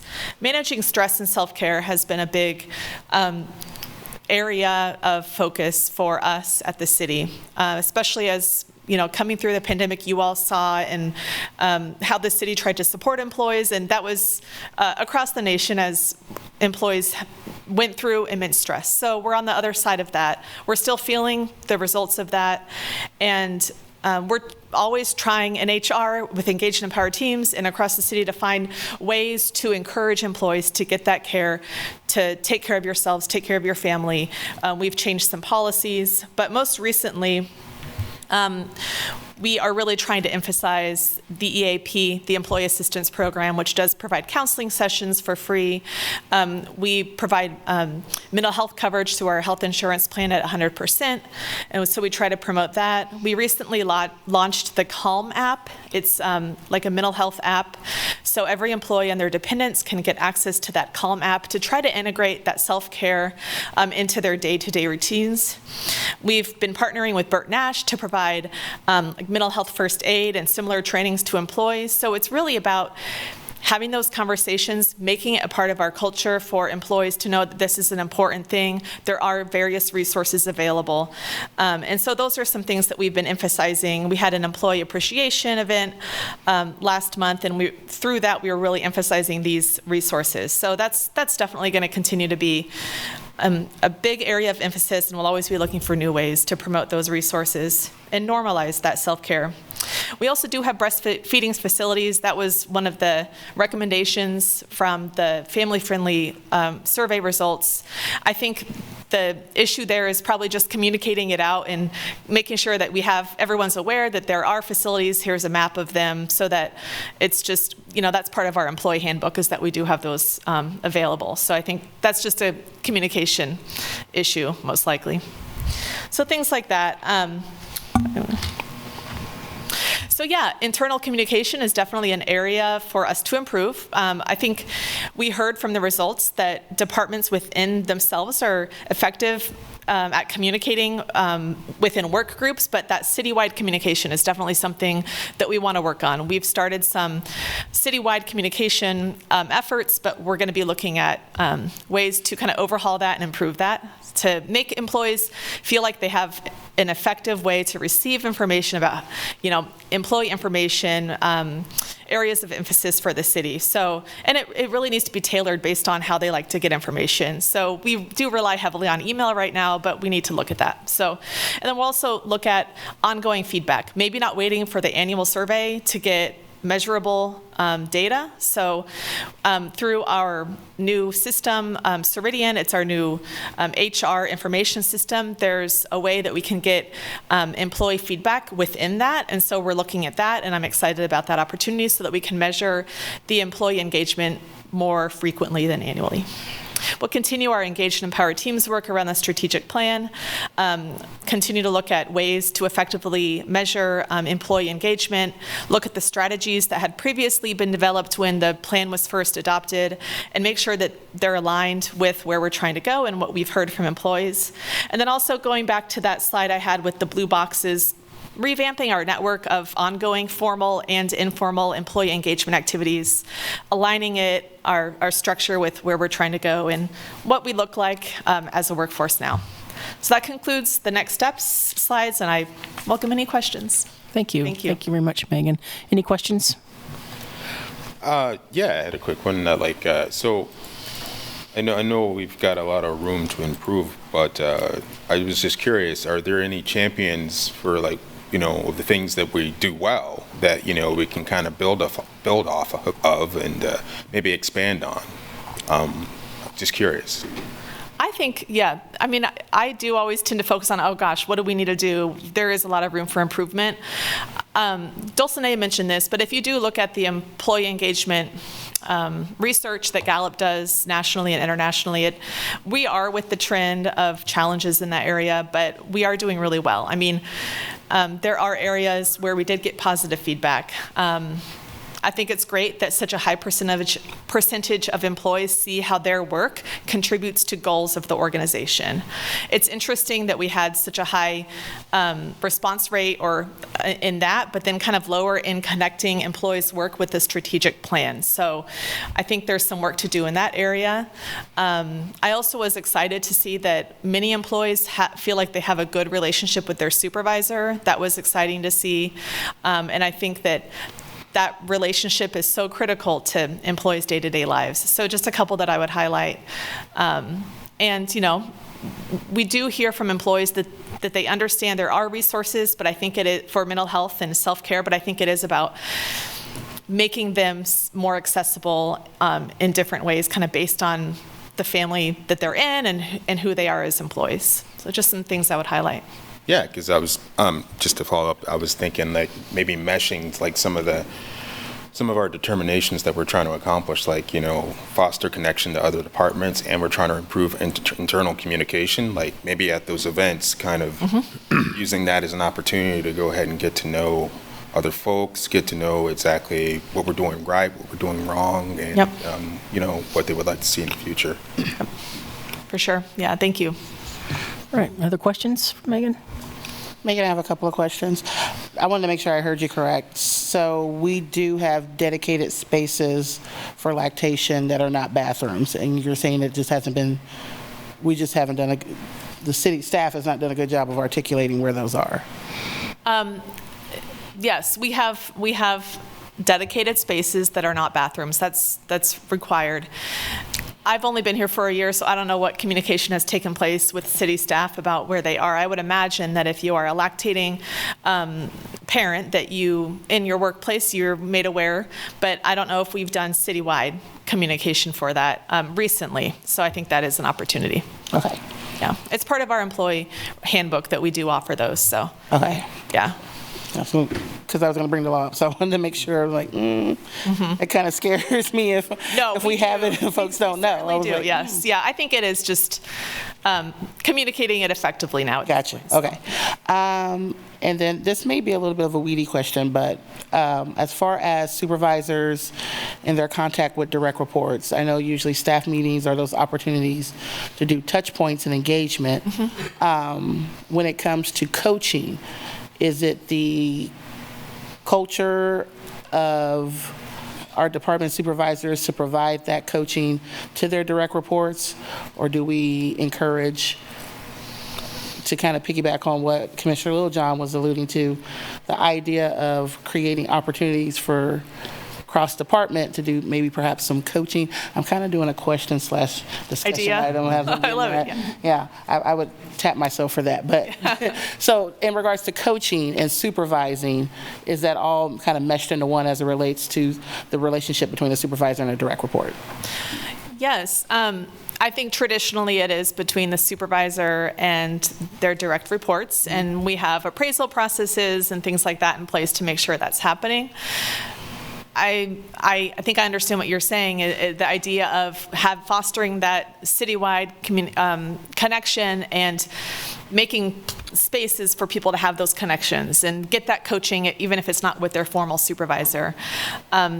I think that's a great idea. We have some areas where that can take place. We have something called, we have this program that has been in place, I think, for a few years now, and it's called LEAD, and it's for aspiring leadership or people who want to become supervisors to come participate in a year-long program, learn about the city, make connections with people who work in other departments with leadership. So that's one space where people, if they want to step outside of that kind of just their job, their day-to-day job, and grow, we have things like that in place where employees can make those connections. And we are always looking for ideas around that. I've heard of different groups coming together. Employee resource groups is something that we're looking at as a way to spark those connections. So. Okay. And then last question, I was looking at the overall recommendations again and in your presentation, and I noticed you didn't touch on the child care piece. Yeah. Is there some opportunity, where are you at with that, or have you begun imagining, thinking about what that looks like, or moving discussions on that? So the first thing that I thought we could do with that is connecting employees with resources that exist. I'm not saying like just information. So I know that I have children, and when I was trying to find childcare for them, Childcare Aware was a great resource for me. And so I think it's helping employees understand what resources are out there would be our first step. And then that's kind of as far as I've gotten with that one. So, I think their recommendation is to provide financial subsidies. I think that's something we could consider as part of the budget process, but knowing that we have a very limited budget, we'll have to take that into consideration. Also, we have dependent care flex savings accounts, and employees can participate in that, but I think it's also sharing with employees how it actually works and making sure it's kind of an accessible program is something else that we should focus on. Okay. Thank you. Any other questions? If not, we'll open it up for public comment. Thank you, Megan. Thank you. Any public comment on this item from the audience? If not, we'll go to Zoom. No, Mayor. All right, bring it back up to the commission for discussion. Any thoughts? Just briefly, obviously, thankful for that we're doing the survey, and again, I thought there was a lot of positives out of that survey, and Megan had hit on one I was interested in, which is how 72% of our employees believe their work impacts the organization's goals and success, but only 42% link that to our strategic plan. So that's probably an internal communication issue more than, I think that's important for us because, obviously their work is what we do. And so that along with the lactation, I think, again, shows some of that is communication and something we can work on. The other thing I thought that was brought out was important is we've gone through a lot of stress this last year between COVID and then the new HR program and then the new finance program. That I'll be interested to see in another year what our surveys hold. Because those are three big changes happening all at the same time. And then lastly, of course, we just started a couple new unions at the time this survey started. So to see how that pencils out in the long run will be interesting as well. But in short, obviously, these things are important, and I appreciate Megan's response to act on it and then make the changes to keep our employees. We all know how hard it is to keep employees now and to get employees. And I don't know what our vacancy rate is, but it's down from where it was, but it's still a high vacancy rate. So being sure we have these things in place are important. So thanks, Megan, for your work, and thanks for all the staff for participating in this survey. Okay. Other comments? Yeah, I'll just add briefly. Really appreciated the presentation. I'm always geeked out about our surveys when they come back, and just know I'll always ask about crosstabs and multivariate analysis, so prepare yourself for it.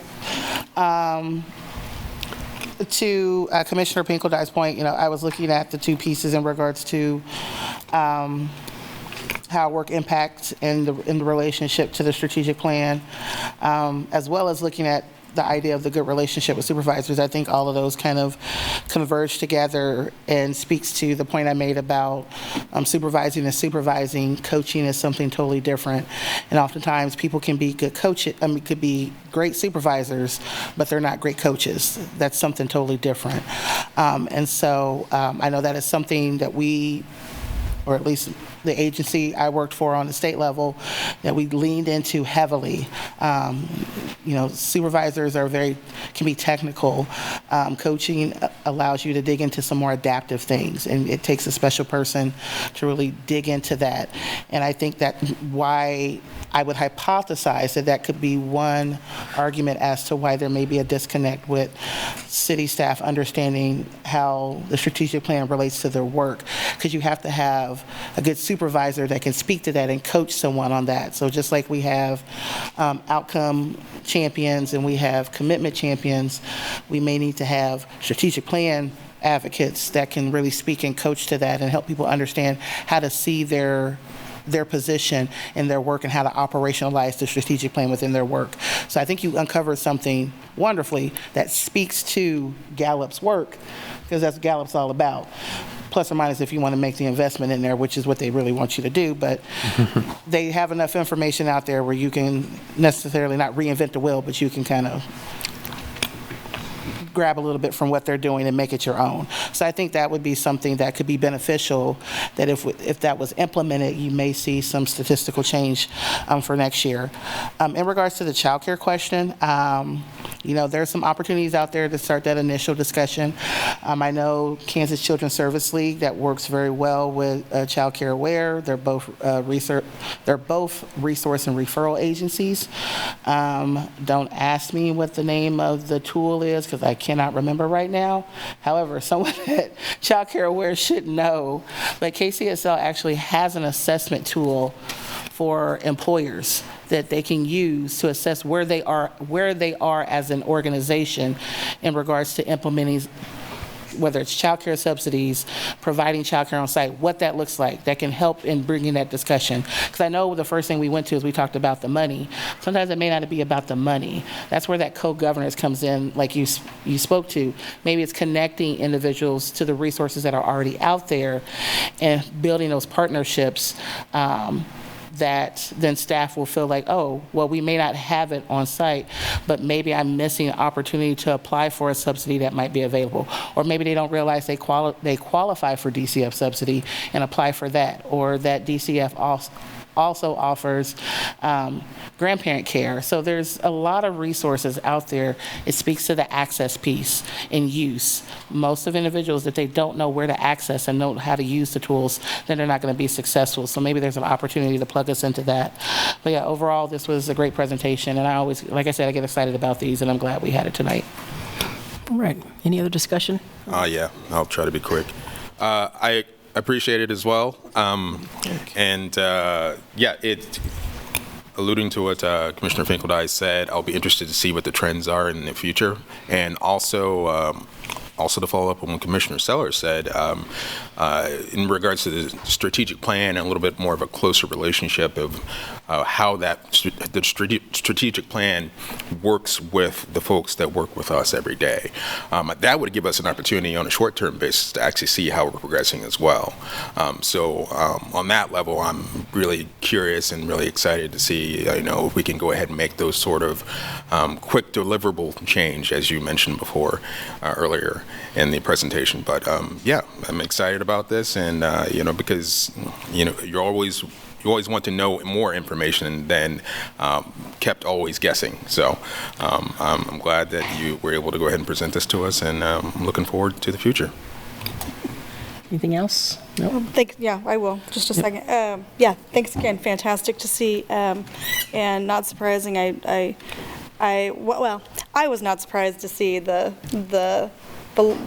disconnect about the strategic plan, but it's good now. We can hopefully help you resources into making that connection for us, or helping engagement, whatever processes we could use to improve that, because it's not just in the employees, it's also in the public, and so it will only strengthen our community's connection to that if the employees have an understanding, but also a buy-in. So really good to see. Thank you.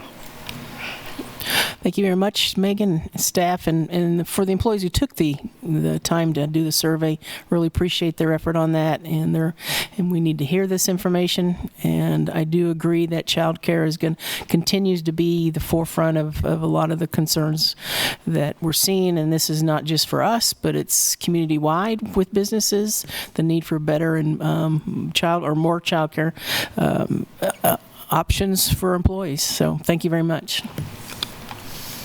All right. We're going to take a 10-minute break, and then we'll be back for our last item.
About time. Okay, we're back.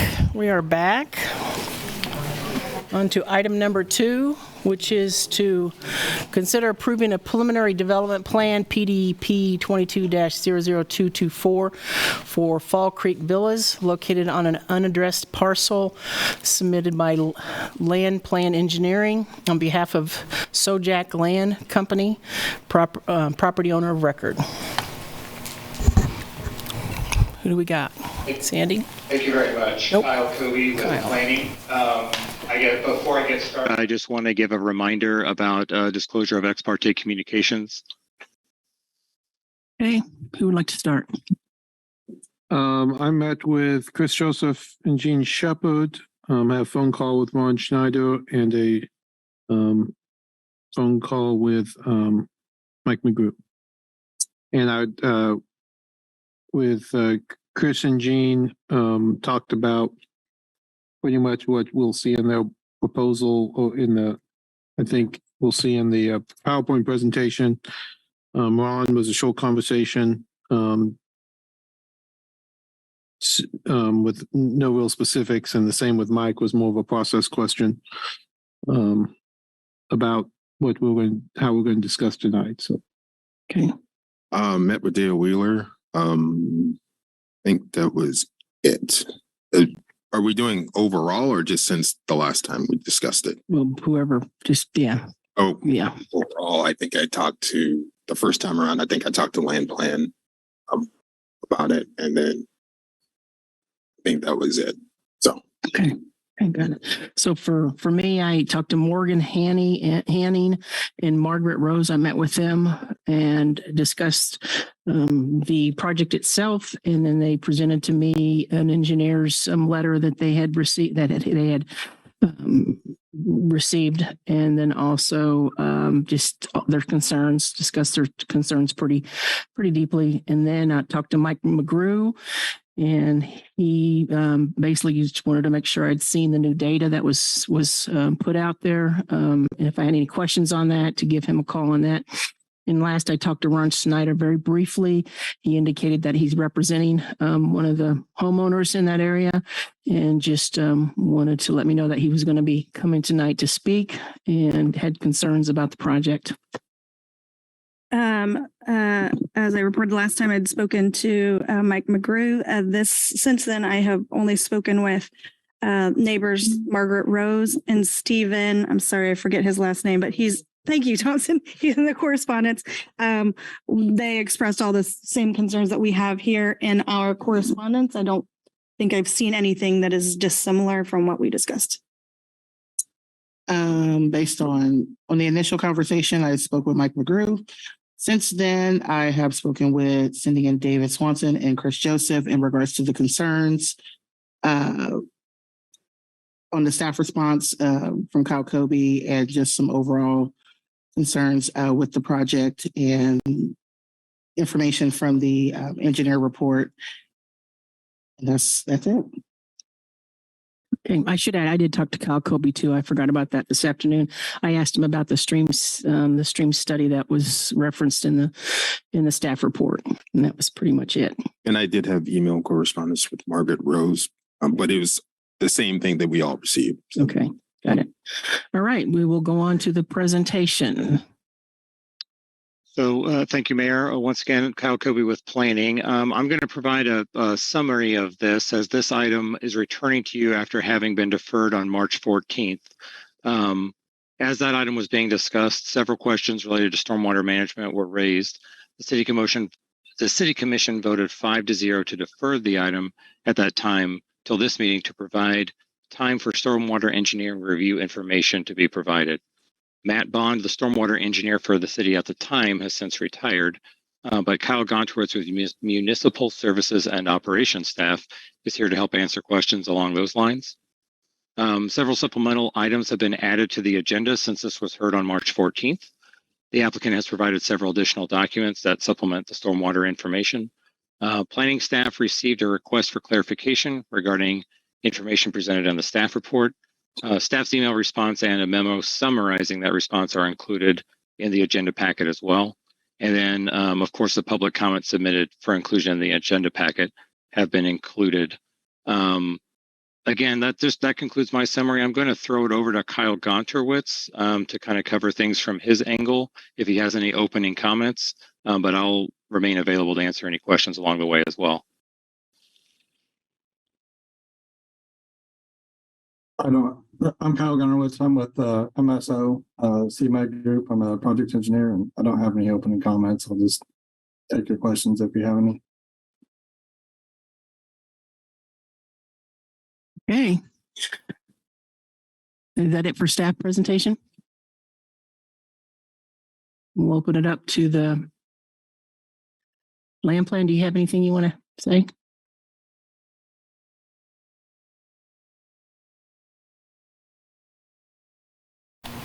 Phil Struble with Landplan Engineering. I have no prepared comments. I'd just like to reiterate several things just as we go into this deliberation tonight. First of all, the property has been zoned for residential development since 1992, I believe we determined last go around. The second thing is that we provided the stormwater drainage study. We provided additional information on the stormwater drainage study as requested by the staff. That drainage study reinforces the fact that this development plays no role whatsoever in the stormwater issues that the adjacent property owners are bringing up. If you look at those cross sections that we provided in that section, you will see no change in the flood elevation on any of those cross sections as it goes through here. And I think technically it is 0.2% increase in flow. I mean, it has to be some nominal factor because there is some, but that is negligible in the scheme of things. So the erosion, the stormwater issues that are indicated by the neighbors, and I'm not making light of any of them, are pre-existing conditions, and they're issues that arise simply because of their location in the overall drainage basin, but we play no role in that. Secondly, there are 3 locations in the stream where we will be installing riprap as protective measures. Those locations are dictated pretty much through the design procedures of the flows and the impact we have on that stream. Those are improvements to the stream, not degradations to the stream. Those improve the flow characteristics of the stream. Now, there might be other locations throughout this section that the city might choose to provide repairs and other remedial actions. But again, those are not our issues, and those don't have anything to do with our stormwater. We look forward to any questions that you might have as we go through this discussion, and with that, I'll stand for any questions. Thank you. Thank you. Any questions? Yeah, I'll start us off a little bit. I think one of the questions, one of the concerns was during building, would there be any sort of mitigation or any effort to, halt any sort of, further erosion of the slope? Because I know you guys will have to move dirt. Yeah. So we'll have to make an application to the Division of Water Resources for a notice of intent, which is our notice with the state that we will be disturbing soil. We have to provide in that notice the best management practices that we plan to implement during our construction that is going to prohibit additional erosion and prohibit further sediment from leaving our development and going into the streams. You all have seen the black silt fences. There will be multiple of those that we will be putting in throughout this project, and that's a requirement.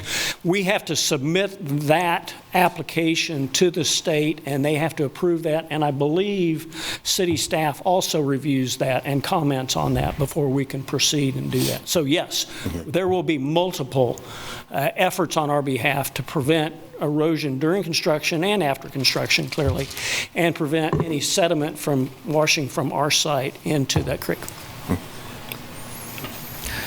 Okay, other questions?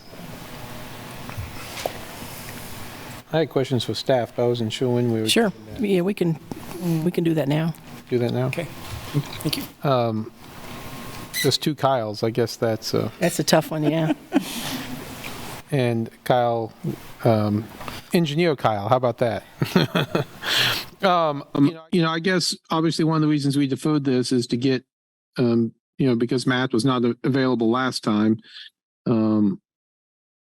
Obviously, we look to our staff to review what developers submit and to comment on those.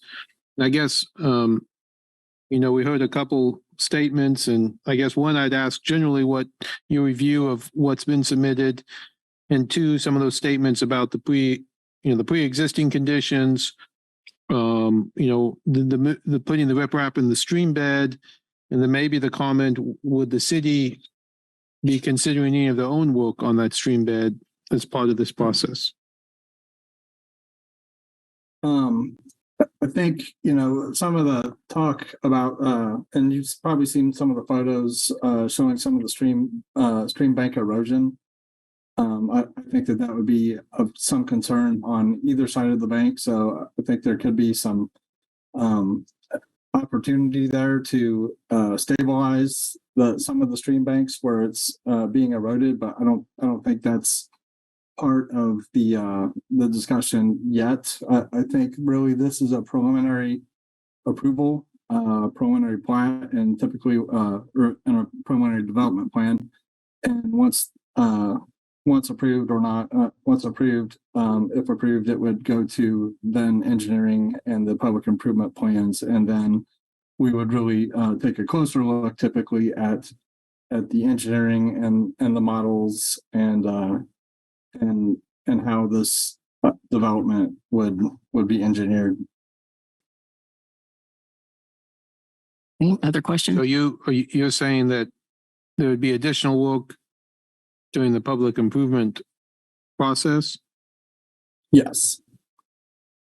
Yeah, so I think what Landplan provided in response to the first city commission meeting was some extra analysis, and I see it as a baseline for information, and then as they develop their plans and how they'll put in the sewers and change the stream banks on the development side, I think then we'll be able to take a better look at how what impacts will the stream have to the neighbors and the development. And I think I know the answer to this, but maybe for my benefit, but certainly for the benefit of folks in the room, I mean, what happens between the preliminary development plan and the final development plan if you/the city has concerns about, the request to move a certain part of straighten out a certain part of the stream bed or something like that, and you disagree with that? Is that something that can be addressed at that point, or how is that discussed? That's usually handled in the plan review process, and in that process, they'll submit plans, we'll review them, make our comments. Sometimes we'll have meetings in person with the developers with Landplan, and go through several reviews, and then sometimes we get to a final plan, and then it's up to the developers to decide if they can move forward with that plan as we've approved it. Okay. Thank you. Other questions? I have a question, Kyle. The idea that they're wanting to move the stream, how comfortable are you with that? Like I said, I think there's some erosion on some parts of this bank that could, with future floods, you have streams like this change their course over time. That's a natural process. Trees fall down and go into the bank. So I'm pretty comfortable with the floodplain modeling aspect of it. And I think that it's not uncommon in situations with streams like this that do have a lot of slope and velocity and scour, to do some bank hardening and some stream bank stabilization to protect some of the properties that exist where that erosion is currently occurring. So would that be something that the city's responsible for? It has been, and it can be. It has been in the past, and it has been done in CIP projects in other cities. Okay.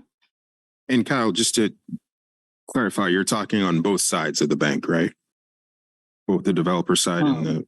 Yeah, I'm referring to a lot of the photos I think that you guys have seen were erosion on the sides of the bank where houses already exist.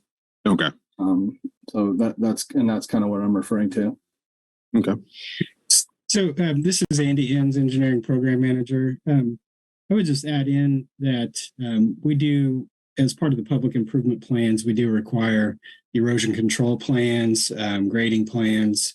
And so we'd be looking at some of the erosion control measures that were discussed before as part of that. And Kyle has really reviewed the modeling that was requested last time. And so, he even suggested some changes to the model and things like that based on his understanding of modeling. So I think there's a comfort level there, I believe. Andy, when you said did you say he had looked at the model or he had not? He has looked at that. Okay, I thought so. Kyle? Yes, that's correct. Okay. If staff does look at these things, was this particular erosion, this particular creek in its current circumstance on a list of projects that staff had already looked at? No, if it wasn't for this development, I don't think we'd have looked at it. There may have been some phone calls in the past, but I think I'm probably more aware of some situations along the stream than I was before this proposed development. A question for Lano, Kyle. The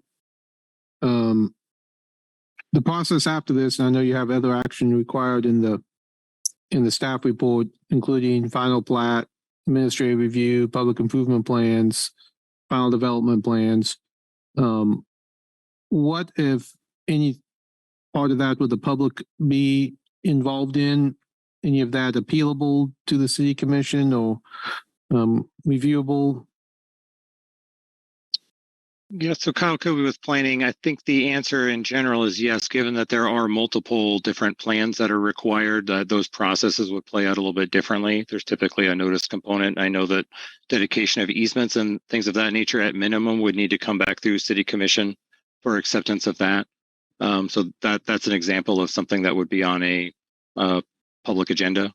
Those are typically placed on consent agenda, but it would still be sort of viewable by the public and would be able to be commented on.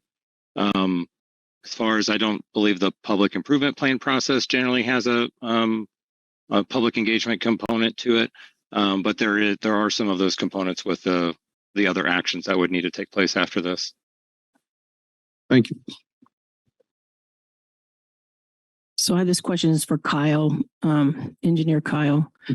Sorry about that. That's not very nice. I apologize. I started it. I know. Yeah. The moving that stream, I'm going to get back to that a little bit. Given the flows that we've seen through there, based on information submitted by some of the neighbors, when we move that stream, are you comfortable that there's enough buffer zone there to mitigate any further encroachment from high flood times on these neighbors? Because the ones I've seen have gotten really close to the homes. Most of this talk about moving the stream is to accommodate the installation of the sanitary sewer on the development side. And most of what I've looked at in the model is the existing condition. And so I can't really speak to like what the regrading impact will have where that stream is being realigned. That is something that we would look at closely and carefully with the public improvement project. So would you say that, right, you couldn't say right now that you would be comfortable with having that stream moved since you haven't really looked at it closely after with the idea that the stream would be moved? I'm comfortable with the idea of it. Yeah, and I think that they're Landplan has stated that they're attempting to make the minimum amount of changes to keep the stream natural that they can make with I think the perception that's the good thing to do is to leave the channel as much intact as they can. So you don't see there would be any further impact to those homes when that stream is changed? Given what we've seen on some of the rainfalls lately, you don't think there'll be any further encroachment? I don't think that we would allow there to be, any floodplain moved to where it's going to encroach and come on the property. I think perhaps there may be some properties out there now that may be impacted by 100-year flood, and it's possible that some of the changes that could be made might actually help that situation. So I think it could go either way, but I think with the baseline flood boundary that they have done for the 100-year on this, which currently isn't in a FEMA 100-year floodplain. The FEMA study doesn't go this far upstream. Changes could be made for the better or worse, and that our goal would be to make them for the better. Okay, thank you. That's all I have right now, Heather. Kyle, Kobe, do you have any comments you want to make about the clarification memo we have about the density calculation and the change that's staff is referring to? Nothing really to add from what's in the agenda packet. I guess just in terms of the density calculation, I can briefly summarize that the density calculation that is on the plan and that's in the staff report has the 3.34 dwelling units per acre number. When we went back and looked at it again, it appears that did not include factoring out the right of way. So the new calculation would be 4.04 dwelling units per acre. Aside from that, I think everything else is more or less summarized in the memo. I can expand on any other information you might need, though.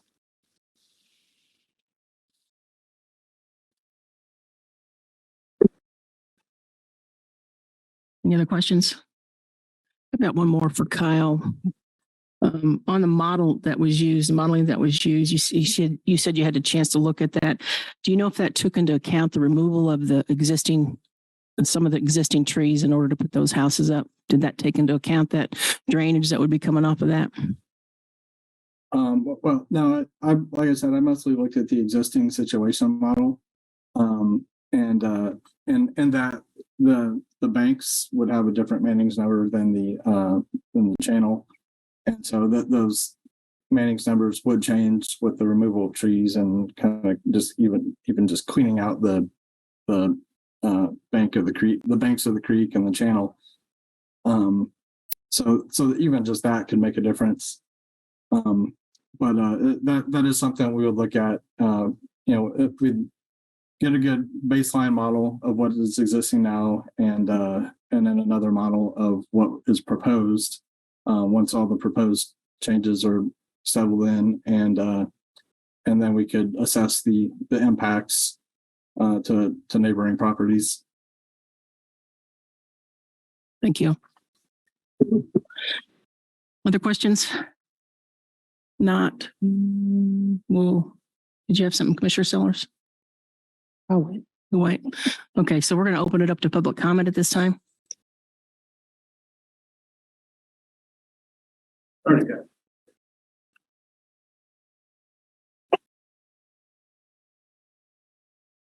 Hi, I'm Lisa Weeks. I live at 208 Arizona Street, and I am kicking off a group presentation for the neighbors impacted by this Deerfield Creek development. So I'm starting off on slide 1, please. So we do have some concerns about the proposed development. Moving Deerfield Creek towards existing homes puts those homes at risk.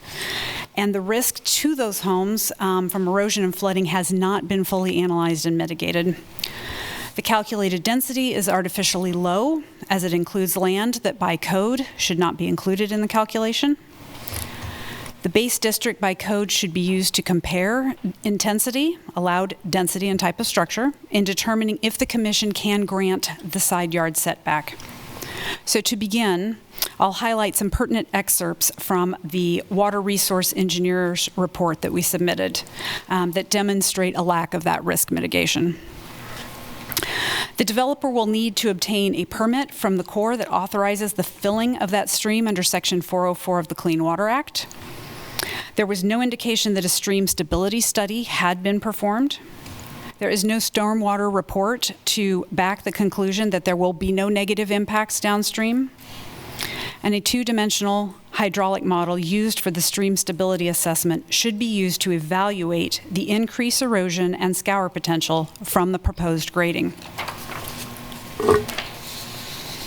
Continuing, simply placing riprap in the shortened section of the stream may not have the desired effect on erosion and scour protection. The stormwater flows through this area appear to have significant energy and velocity associated with them. Increases to these flows should be evaluated for erosion and flooding potential. And finally, the straightening of the stream behind lots 6, 7, 9, and 10 of the proposed development would indicate that the lots will be filled. This fill will constrict the flow that will increase the energy and velocity of the flow, which will increase the erosion potential to not only the fill slopes for the proposed development, but the banks on the existing properties along Arizona Street and Arizona Place.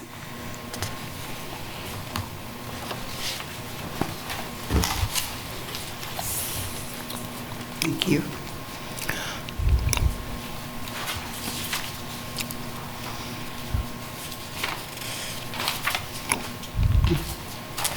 Well, I'm dealing with city ordinances, and I don't know where they are in your stack of papers. Let's see here. Oh, they're on the back. All right. Sorry.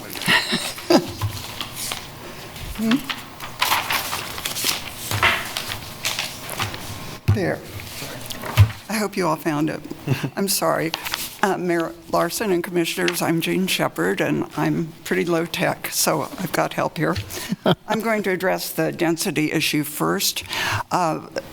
The code at 21007 says that major drainage courses and other areas not retained for the exclusive use and benefit of the residents of the planned residential development are to be subtracted from the gross acreage to determine net acreage, and this is part of the density calculation. In this plan, neither the Evergy easement nor the Deerfield Creek has been subtracted. The Evergy easement, an easement is their property. They have a property interest in that. Is not retained for the exclusive use and benefit of the residents. Not only can no road be built under it, but Evergy requires that any proposed use of that area of the land be reviewed by them, and if it's approved, there's a contract entered into. So it's certainly not the exclusive use and benefit of the new residents. It should not be included. Secondly, staff indicates that the 1966 code does not have a definition of major drainage course. In fact, the city itself does have a definition, and it's found in the stormwater management criteria definitions set out in 1.4. And that reads that this major drainage course is a natural or improved drainage way having a peak discharge equal to or greater than 70 cubic feet per second during a 10-year return period storm event. The developer's own submission shows that this creek, after the development, will be at a 330 cubic feet per second volume. And right now, it's in the 320s. This meets the city's own definition of major drainage course. So both the easement and the creek should be subtracted from the gross acreage to come up with the net acreage figure to use for the density calculations. Then, briefly, the Land Development Code at 27014F talks about your ability to reduce the setback from 10% or 10 feet to 5 feet. And you do have that ability, but only if the surrounding zone of the development is of a higher intensity than the proposed development. This development is multifamily, so it's somewhere on that multifamily chart. It's surrounded by single family, RS10 and RS7. Time. Thank you. Thank you.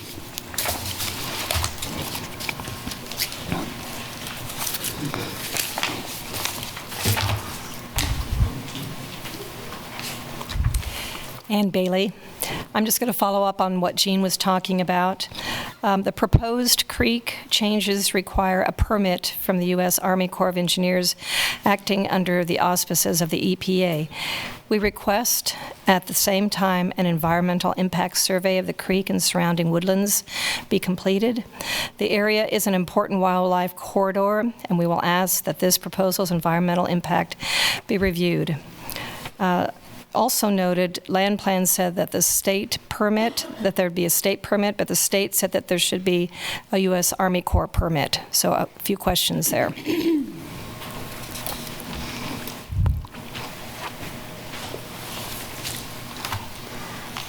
Chris Joseph. I want to talk a little bit about the modeling that we just saw that was submitted. I guess we got it Thursday, late Thursday. I saw it first Saturday. So our engineer really didn't have a lot of time to give any input, but I'm looking at slide or page, page 5. So I noticed in the land plan submission, it says that the proposed model assumes that the realigned creek will have the same effective cross sections. Now think about that for a second. They're taking it and they're moving it over closer to the new properties, and they're assuming that the creek's going to be the same, that it's going to have the same form. That does not make sense. That assumption is not valid. There's going to be an increase in velocity and slope, as our engineer pointed out. There's going to be removal of all the trees, that riparian buffer that will change things, and there's going to be a bunch of infill for duplexes, which our engineer noted, that will increase the speed and the velocity. The shape of the creek will not be the same. On our very low-tech slide 6, I'm going to take a moment for you to look at this. This is the 100-year flood plan model that Landplan put in there. If you look at how wide that water is going and where it is going, look in the duplexes. It's pushing way up into those duplexes. Where is that water going to go? They're going to put infill and push that water the other direction. Common sense says it's got to go somewhere, right? It can't go where those duplexes are. So let's assume you have a 100-year flood. That water is being pushed towards the existing neighborhood. I mean, that's a problem. Notice marker 885, which you flip the page to model 7. That's behind lot 5. And I'm going quickly because we don't have a lot of time. You'll see that that's where they're moving the stream. If you turn the page again, you have all seen on page 8, the video. This is from lot 5. The water's right up there on his house, okay? Now let's take a look at the modeling they submitted and wonder out loud if this is valid. Slide number 9 and 10 are their modeling. This isn't in color, but there's a little line that shows where the red dot is, which is like up by the house. Notice how the 100-year flood under on the assumptions they used, under the modeling they used, shows the 100-year flood is not even close to that red dot. It's still below it. Look at slide 10, the 10-year flood, it's way below that red dot. It's not even close to it at all. Well, it turns out that video was taken on April 28, 2021, and the numbers submitted in here, it's a 5-year flood. By the city's numbers and the NOAA numbers, that video is a 5-year flood. Just use your common sense. If that is a 5-year flood, and their modeling showing that it's not anywhere close to that red line on a 10-year and 100-year flood, Are the numbers for rainfall, are their modeling right? I have serious concerns about their numbering. Thank you.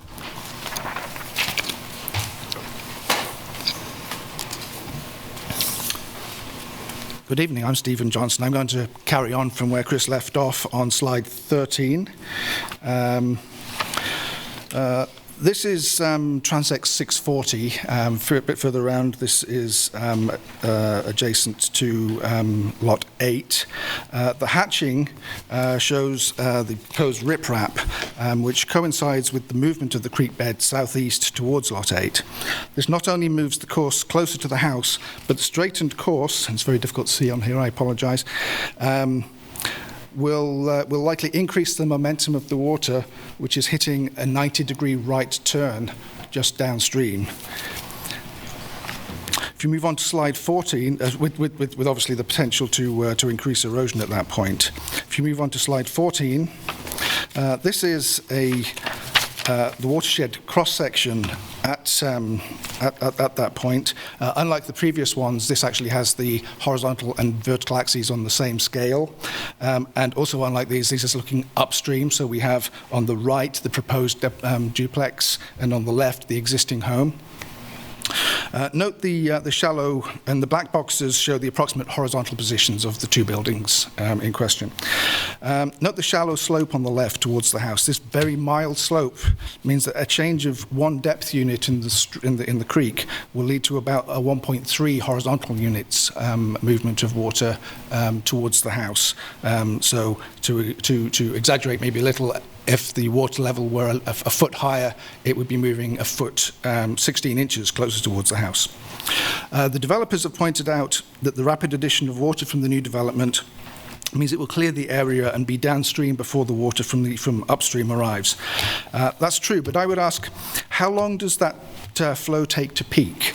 What about prolonged rain events, such that water from the development and from further upstream are reaching the creek concurrently? No pun intended. Another question is, how old are the data used for the rainfall predictions? The climate has changed measurably since the site was zoned, and data from even a decade ago are probably unreliable. I looked up atmospheric carbon dioxide levels from a few key dates. In 1966, the year the code was written, it was 321 parts per million. In 95, I believe, which is when the site was zoned, 362 parts per million. And last year, 418 parts per million. That's a 97 parts per million change in 56 years. 30% change in that 56 years. Finally, as far as I can see, the stormwater model is a volumetric model. It only considers the volume of water passing a point per unit time. In this case, volumetric flow is useful to know, but doesn't tell the whole story. And even then, can we rely on the model assumptions when observation has shown that it does not accurately reflect the situation on the ground, or should I say under the water? Thank you.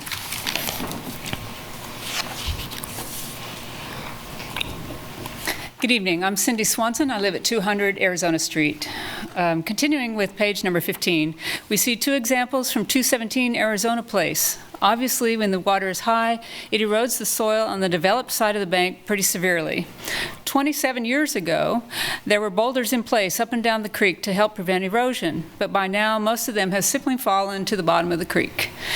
Also here, the span across the creek has expanded a whopping 14 feet, from 12 to 26 feet over those years. This is happening all along the creek. Page 16 has pictures from the property at 3600 West Timber Court at the west end of the PDP. The pictures are self-explanatory, showing that they already have substantial flooding on their property before any denuding of the land on the other side of the creek. The pink marking on the tree shows how high and far the water has encroached onto their property.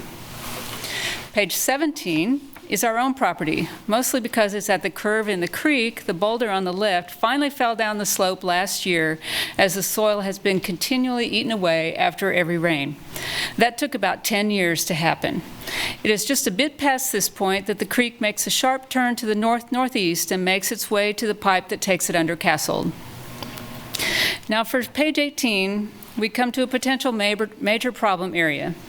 These pictures were taken in the western part of the proposed development, looking north toward Fall Creek Farms. The drainage pipe comes out just past the new cul-de-sac at the end of Hidden Lane, circled on the left side of the drawing. The street drain itself is at the end of the cul-de-sac. Because there are no storm drains on the surrounding streets, this drain handles runoff of all of Hidden Lane, a part of Fall Creek Drive, and the driveway runoff from 100 and 126 Fall Creek Drive. Before the new cul-de-sac went in, this stormwater used to go into a grassy and wooded area about 100 feet from where that hill starts because there were no street drains. The damage done to the grass and sediment barrier, as shown in these photos, was after getting just shy of 1 inch of rain. As you can see on the PDP, the proposed underground drain will hook up with this existing one, run under and add water from their proposed cul-de-sac, and take a couple of sharp turns. The circle on the right of the drawing is where it empties into Deerfield Creek. They show that they will install riprap on the PDP bank, but the force of that water, after only 1 inch, will cause great erosion and most likely flooding at that point, both up and downstream. I don't believe that Fall Creek Farm's stormwater runoff data was included in any calculations done by the developer, but that omission could have devastating consequences on erosion and flooding of both the existing and proposed neighborhoods. Thank you. Hello, Dale Wheeler, 208 Arizona Street. To tie these points back to the 9 review and decision criteria, the development plan does not meet whether potential adverse impacts have been mitigated to the maximum practical extent. Moving Deerfield Creek creates too great a risk to existing homes. The risks have not been mitigated. Existing homes bear the full dangers of these risks. The developers do not have this risk. The proposed new homes in the HOA would also be left to deal with erosion problems, and again, the developers would not have that risk. Infill development is good, but only where it does not pose a risk to existing homes. We also question aspects of the preliminary development plan's consistency with Plan 2040, Criterion 1.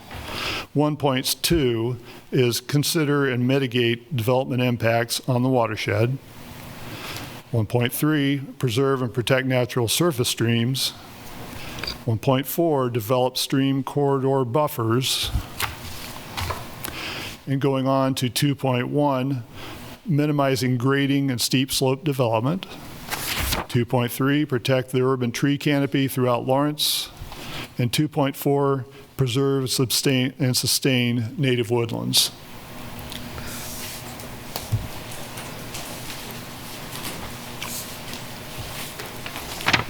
Good evening, Morgan Hannings. Good to see you guys all again. I'm up here to talk a little bit more about the density and intensity that Gene Shepard started talking about. The 1966 code gives the definition for how you should calculate the density for the PRD district type. As Gene established, the Deerfield Creek does qualify as a major drainage course under the city's definitions. And as she established, the Evergy easement is not for the exclusive use and benefit of the residents. Evergy calls the shots on that. It's set aside and for the benefit of Evergy. So if you try to, we don't know what the area of the Deerfield Creek water course is, but we have information on the area of the easement. So if you back that out in the calculation of density, that gets you to at least 6.1. which is 90% greater density than the adjacent RS7 district where my home is. So by that criteria, we have failed the 7C decision-making criteria. Then talking about intensity, we spoke with Gene about the code and internally, and it's pretty statutorily clear how the intensity should be applied. So, what did it say? It said that setbacks may be reduced provided that zoning district adjacent to the PD is more intense than the base district of the PD. So how do we look at the intensity of the adjacent of the base district in comparison to the adjacents? You can look at the use types. The PRD allows duplex developments. That's a more intense type of development than the single-family detached homes in the RS10 and RS7. So there's one. And then what type of density is allowed? The PRD2 for the 66 code allows 15 dwelling units per acre. This one, I believe, is limited to 8, so 8 dwelling units per acre. The RS10 and RS7 districts allow a max of 4 and 6 dwelling units per acre, respectively. So again, the PRD is more intense than the adjacent. So by those metrics, you should not approve the setback variance. Thank you. Good evening, Mayor, Commissioners. My name is Brady Flannery. Thank you for your time tonight. And the city staff through the last few months, these residents have been engaged. I think there's an understanding that the city is prioritizing infill development. However, as was mentioned earlier, and I'll take it a little further, infill development must not pose a reasonable threat to these homes and existing residences. To highlight a few of the bullet points on why this development should not be approved, based on kind of some key criteria put out by the city and through the code. Criteria 8, the risk to existing homes caused by moving Deerfield Creek has not been appropriately mitigated to the maximum possible extent. Instead, the proposed development plan maximizes risk by moving the creek and water towards existing homes. In criteria 1, the proposed development builds on a steep slope, moves a creek, removes an established ecosystem, and I would echo what probably hasn't been looked at with this Fall Creek runoff. Criteria 7C, the density calculations are incorrect and do not meet the criteria 7C because the proposed development increases density, and we've seen different ways to calculate that. This just, quite frankly, is not who we are. It doesn't pass a common sense test, and we would all encourage you and ask you to please not approve this development. Any other public comment on this item? Good evening, Mayor and Commissioners. My name is Ronald Schneider. I'm an attorney in Lawrence. I represent Margaret Rose at 217 Arizona Place, also identified as Lot 4 in the plans. I will try to wrap this up without being redundant. You've heard information that's very precise and direct. I, too, want to make highlights.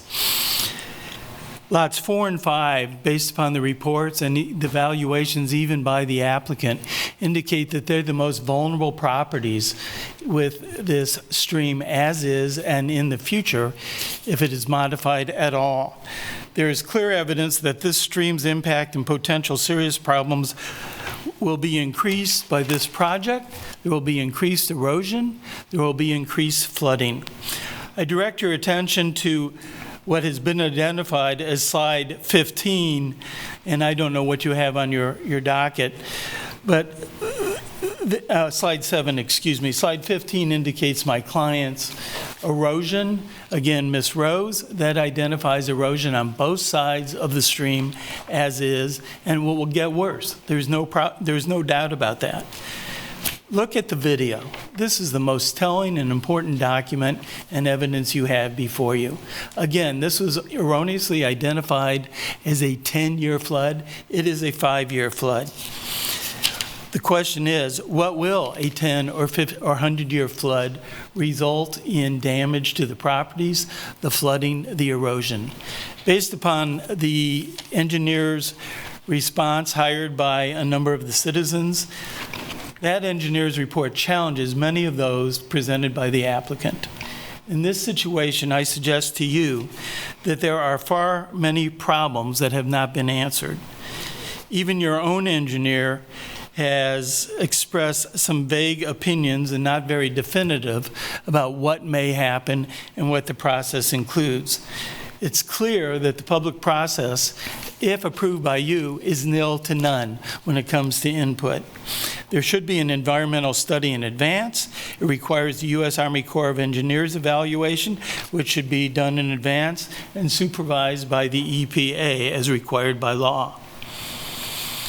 Simply stated, this plan is defective and will result in flooding and harm to my client, her neighbors, and everyone in that area of the stream. No one has talked about property devaluation. This will cause property devaluation. who would buy this property knowing what has happened and what is likely to happen in the future? I suggest to you that this particular plan is defective, and I ask that you look at the evidence objectively, recognizing that it should be denied. Thank you. Thank you. Other public comment on this item?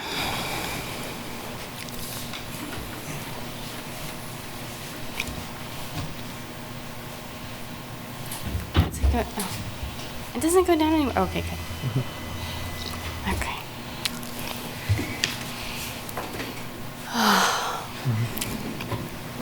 You're fine. You're good. Thank you. I am going to take some deep breaths because I have a lot to say. Okay. I only have 3 minutes. Okay. Okay. It doesn't start until God, what's that? it doesn't start until you start speaking. Okay. Okay, good. Although it is 8:30. If anybody else wants to take a deep breath, we have been, there's been a lot here. This is not part of it, but there's been a lot here tonight that I actually wasn't prepared for. So we are holding an immense amount of space, and I want to just honor every single person in this room, because it's been a lot. Okay, I'm almost there, I swear. Okay.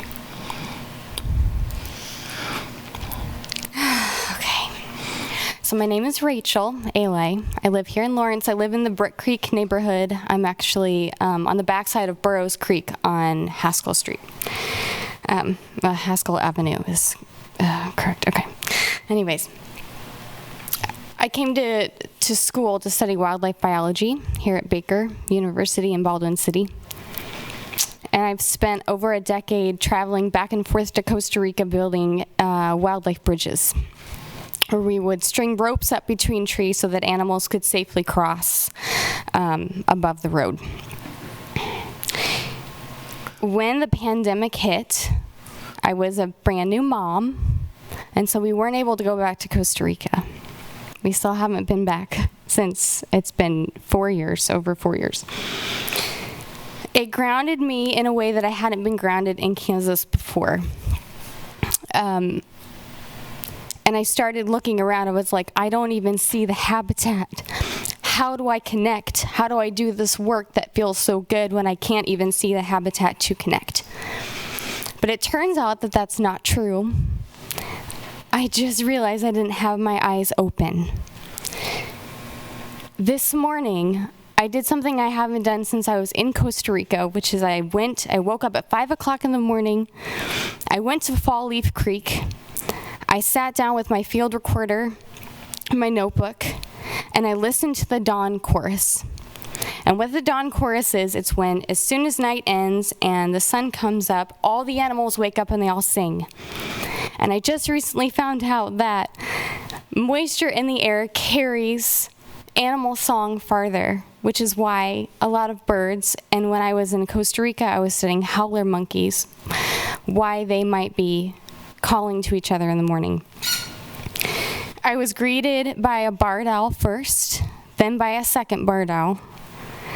And I sat there with my recorder and I recorded 29 species of bird.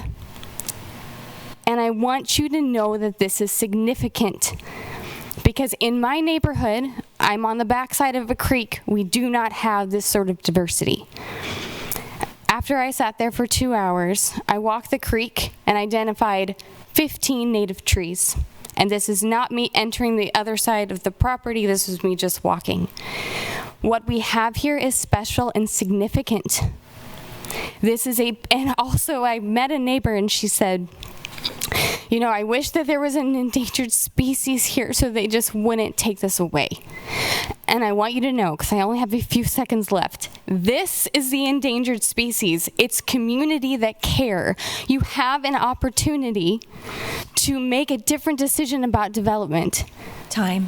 Thank you, Rachel. Thank you so much. I appreciate your time, truly. Other public comment on this item? Any public comment on Zoom? No, Mayor. Okay, thank you. We'll bring it back to the commission. I did have a question for Tony, our attorney. So if this gets built and there problems arise with the flooding that wasn't anticipated as part of this modeling, who would be responsible for that? Any sort of damage that was done from that? Mayor, we could have a conversation about that in an executive session, but I'm not prepared to give that answer in this setting. Okay, thank you.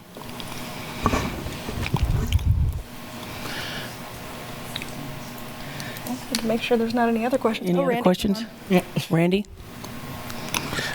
I had a question maybe for Andy or Tony on the questions brought up on exclusive use and that definition, as well as the, well, I asked that question first. On the density calculation and the question about exclusive use, have you looked at that, or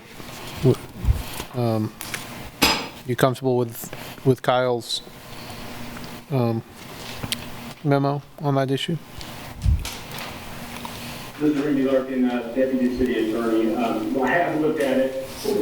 We haven't looked at that. Unfortunately, there's no clear answer on what I can find from what I'm looking. That's the 1966 code. There hasn't been a decision. So basically, ultimately, the definition of what exclusive use will come down to what the City Commission finds is exclusive use. I'm not aware of how the easement works there. I do know there is an easement for Evergy. If it does limit the ability of people to use the open space, it may not be exclusive in the City Commission's findings. Other types of easements, people can use the above ground and without any problems, and it might very well be exclusively for it. So that's something that the City Commission is going to have to apply the facts to it and apply that law and determine what they mean by exclusive from 1966. So I had another question about setbacks. Was brought up that setbacks can only be granted if the surrounding area has a higher density. Is that? This is Randy Larkin, Deputy City Attorney. Yes, under the city code, you have the authority to waive those or reduce the setbacks, but the density of the properties next to it has to be more dense. So that is a true statement.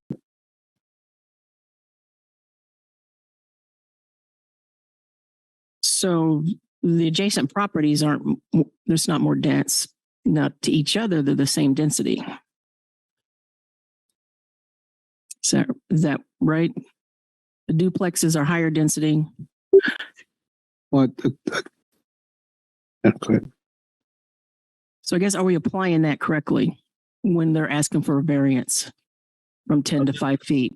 This is Randy Larkin, Deputy City Attorney. If the properties are more dense, then yes, you can apply that waiver. But if they are not more dense, then you cannot.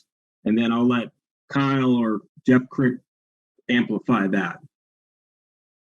Please do.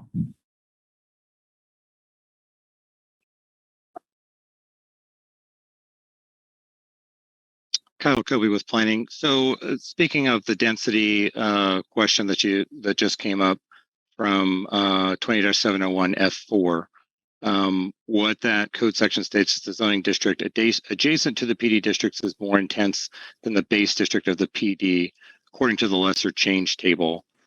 So as you see in the staff report, basically the way that staff evaluated this, given the nature of planned developments, is to take the density of the proposed development and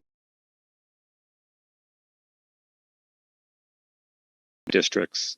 And when we ran that analysis, we came to the conclusion that the density of this proposed development, while it is a duplex use, that use is not specifically mentioned. And because of the nature of development plans, being that it sort of locks it in as its own, for lack of a better word or lack of a better way to describe it, its own zoning district, we took that design intensity and used that as the comparison, rather than try to find a way to translate from the 1966 code zoning districts into the current land development code districts and use an analysis that way. And I believe I explained that correctly. I'll let Jeff and or Randy correct me if I did not, but I think that I got that. Yeah, you might have to run that back for Commissioner Sellers again. Could you expound on that, Randy, or Jeff? I'm sorry, Jeff.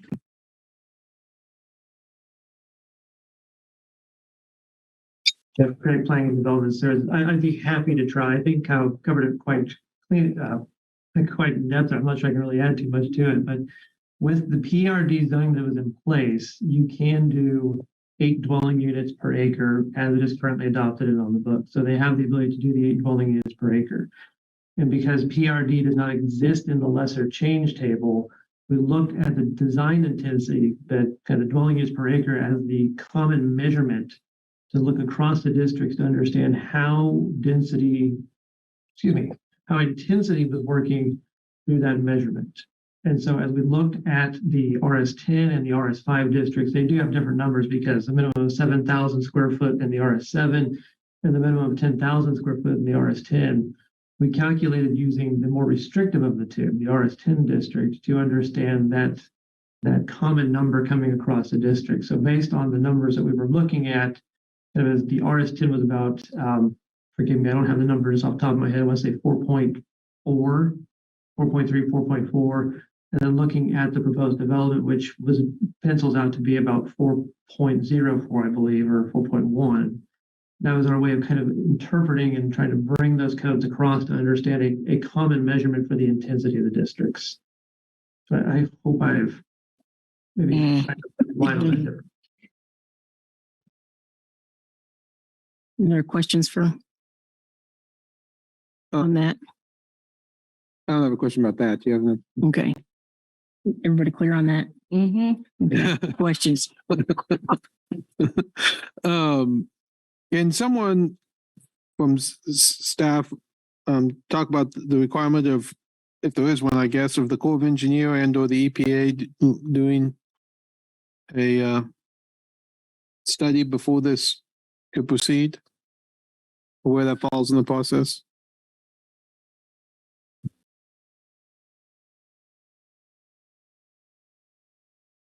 Yeah, Kyle Garnowitz, engineering.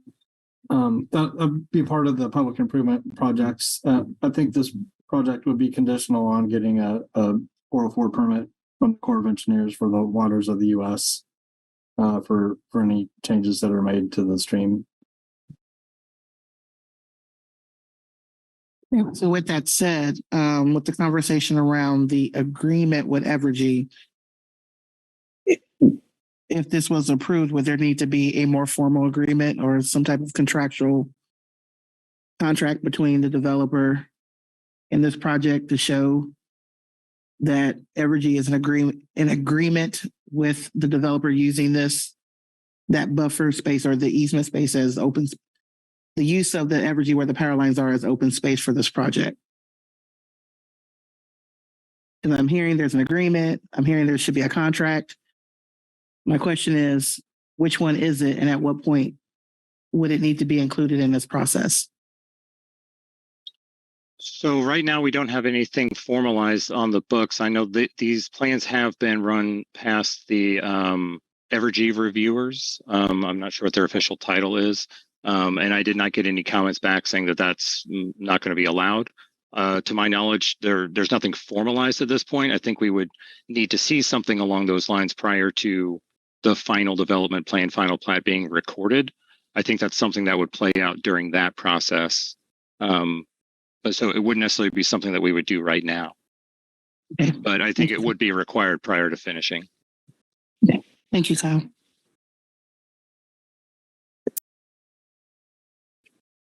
No, who would answer the question? Maybe this is for Phil. I don't know. The comment about the water coming off the cul-de-sac and coming down, is that being released into the creek as discussed? I guess in my mind, the water coming from above was being caught and taken down the sanitary sewer line along the street. But can someone clarify where that water is going? It's engineering. There's at Fall Creek Farms on Hidden Lane, there's a cul-de-sac and a storm sewer was put in that discharges basically across the easement, the Evergy easement, and makes its way down to the stream. That's always been in the same drainage sub-basin. So really the timing of it has changed, but it's not additional flow per se as far as increasing the total flow. But it could have an impact on the peak flows that would be modeled, I would say. So it is still going directly into the creek. It's not getting caught in a new stormwater system along the road and taken down a pipe. Well, I think that it is the plan that it would get caught in the cul-de-sac of the new development and then go through a pipe into the stream. That was shown I believe that was shown in the preliminary development plan. Okay. So it's something that would be further studied? I think so, yes.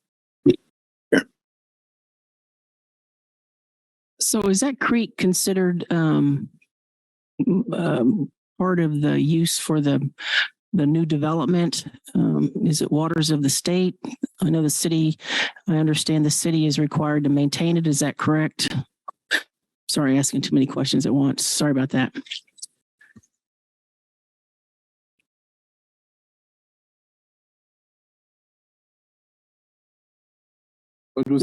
So, yeah, maybe I can start back. So can anybody use that creek? Since the creek is my understanding, the city has to maintain it. I don't think the city has to maintain that creek. I think that creek is on mostly private property. Okay. So we would not be responsible for having to maintain it if the project was completed? Because I thought I heard that last time, that we would be responsible for that.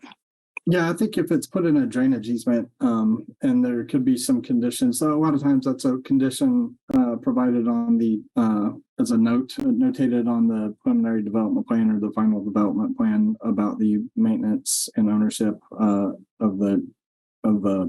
any kind of retention or detention or a drainage easement. Okay, thank you.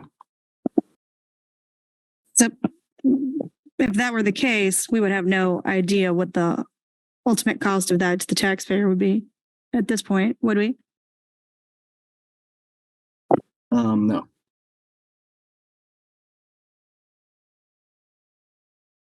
Any other questions? Or I guess we're at the discussion part right now.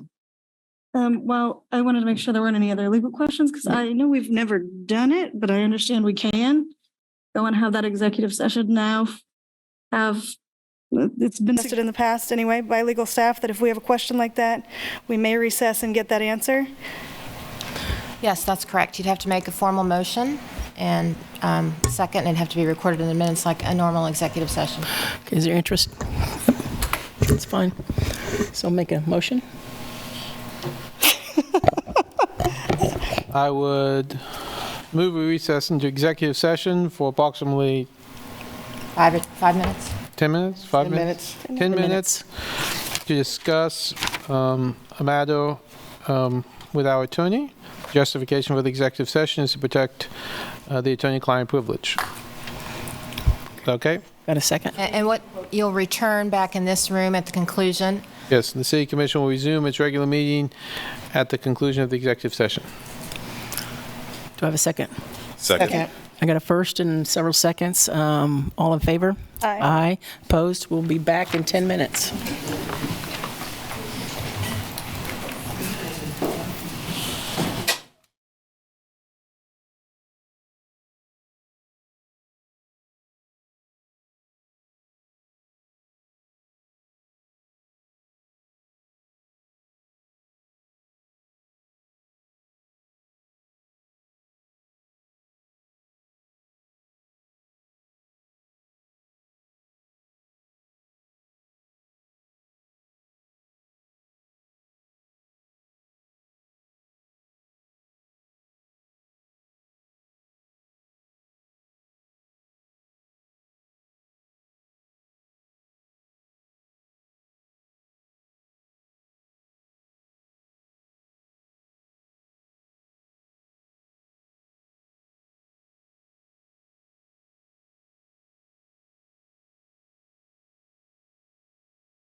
back, and we don't have anything to report, but we'll continue on with this issue, and we were in the discussion portion of our deliberations. So, any discussions?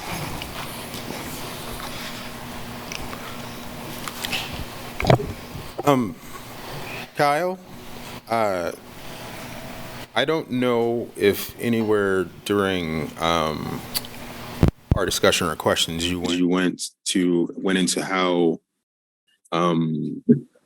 planning's decision on this matched up with the 9 decision-making criteria. Golden factors. So Kyle Kobe with planning. Yeah, just to kind of summarize those, this comes from section 20-1304 D9. In reviewing and making decisions on proposed preliminary development plans, review and decision-making bodies shall consider at least the following factors. First one, the preliminary development plan's consistency with the comprehensive plan, the preliminary development plan's consistency with the PD standards of section 20-701, including the statement of purpose, the nature and extent of common open space in the PD, the reliability of the proposals for maintenance and conservation of common open space, the adequacy or inadequacy of the amount and function of common open space in terms of the densities and dwelling types proposed in the plan, whether the preliminary development plan makes adequate provisions for public services, provides adequate control over vehicular traffic, and furthers the amenities of light and air, recreation, and visual enjoyment, whether the preliminary development plan will measurably and adversely impact development or conservation of the neighborhood area by doubling or more the traffic generated by the neighborhood, proposing housing types, building heights, or building massings that are incompatible with the established neighborhood pattern,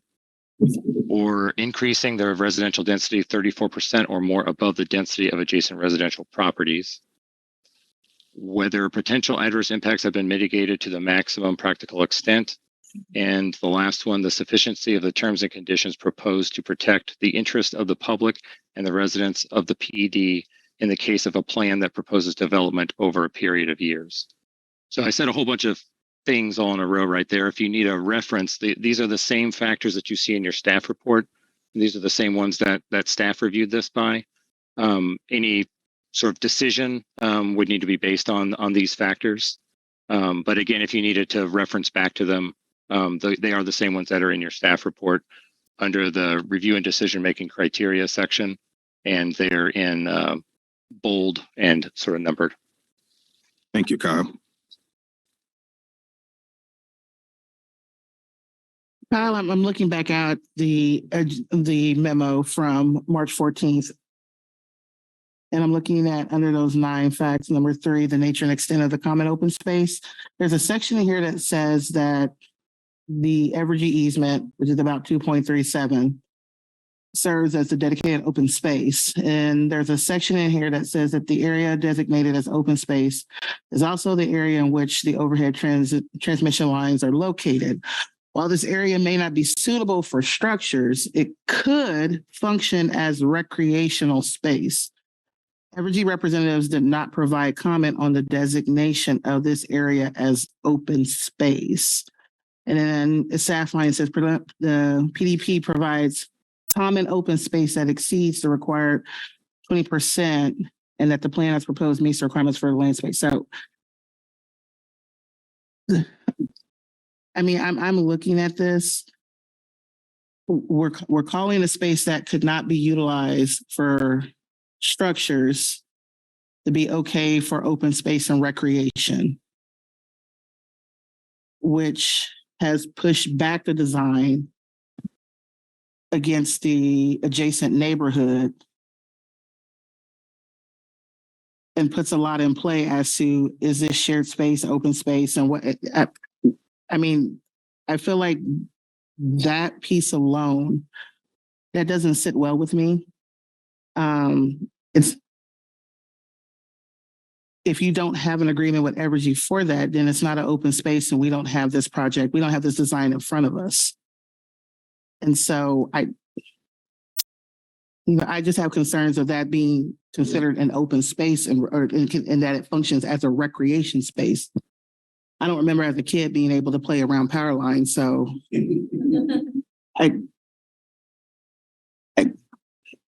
mean, that's kind of sticking in my craw right now. So, Do we want to go through each one of these?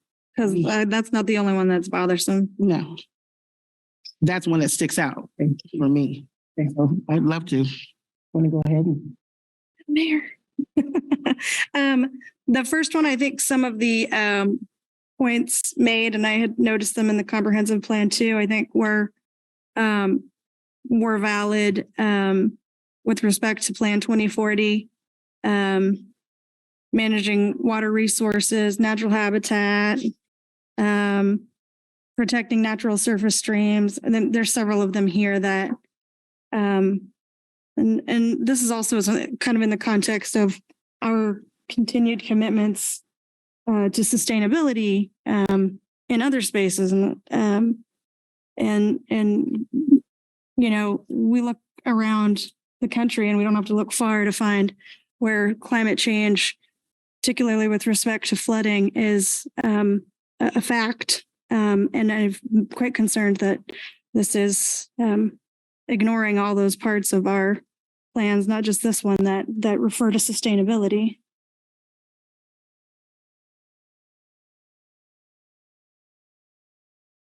What agreements? Yep.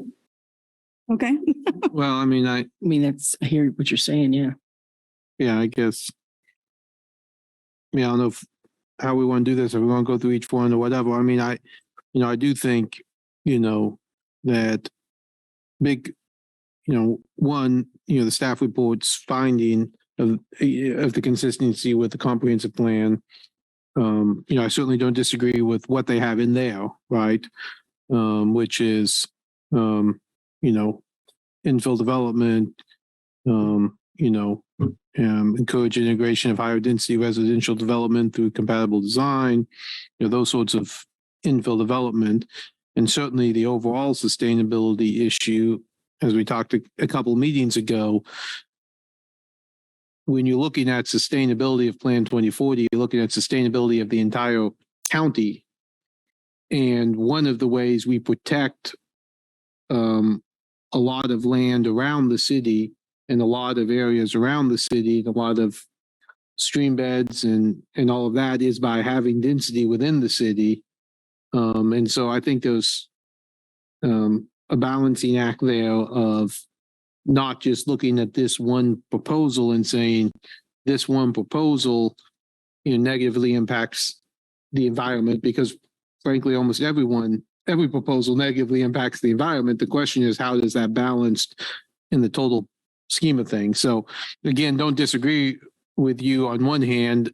On the other hand, I think, there's always going to be these competing goals. So, on that particular one, on the, balancing the comprehensive plan, I'd certainly come down on the staff on that one. I mean, obviously there's other ones to talk about, but I hear what you're saying. Who else would like to? You want to go on, or you want somebody else to? Number 2, does anyone have issues with number 2?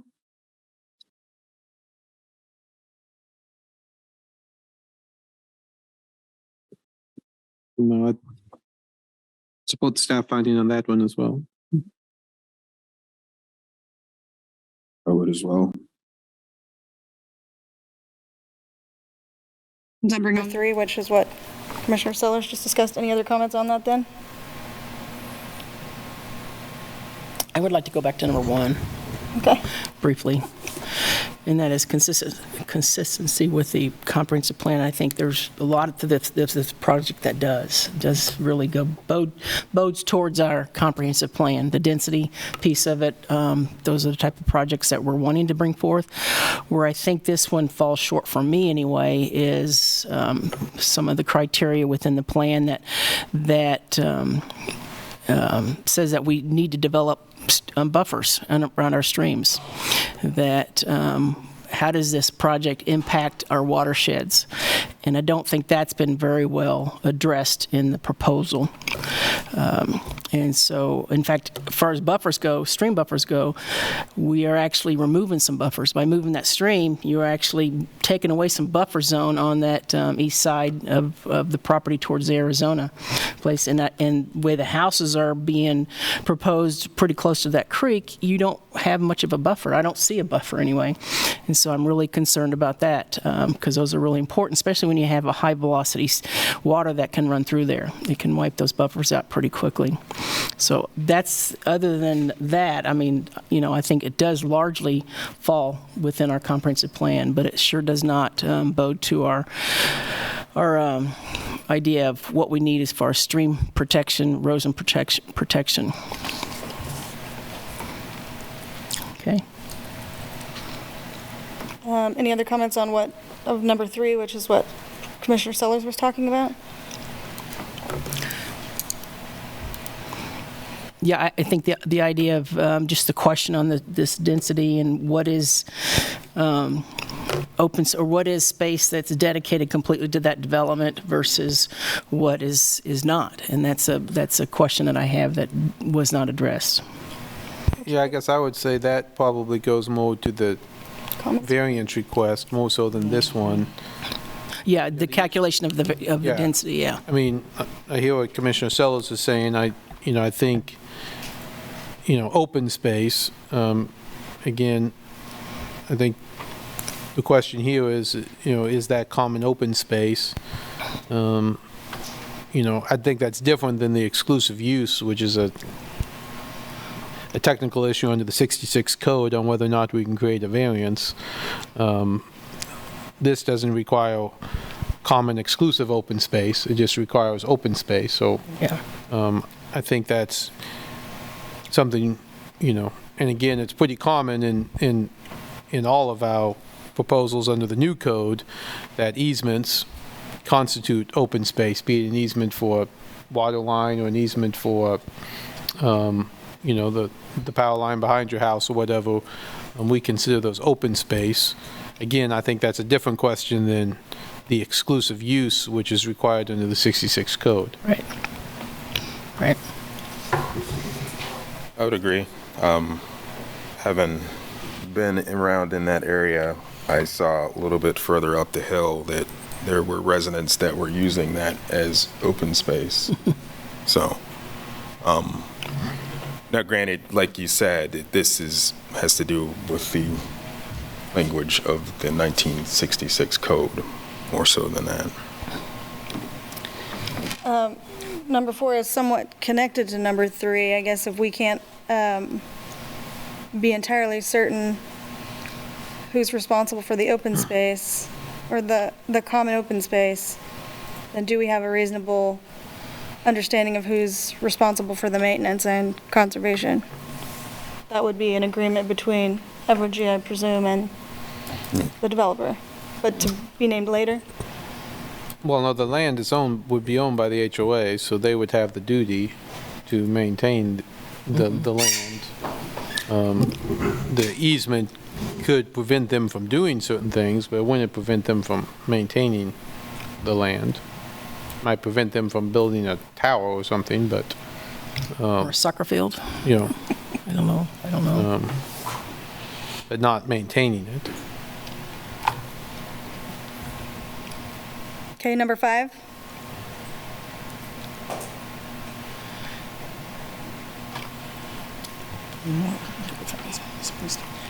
I'm reading it again. Open space. Again, I support the staff finding on number 5. Yeah.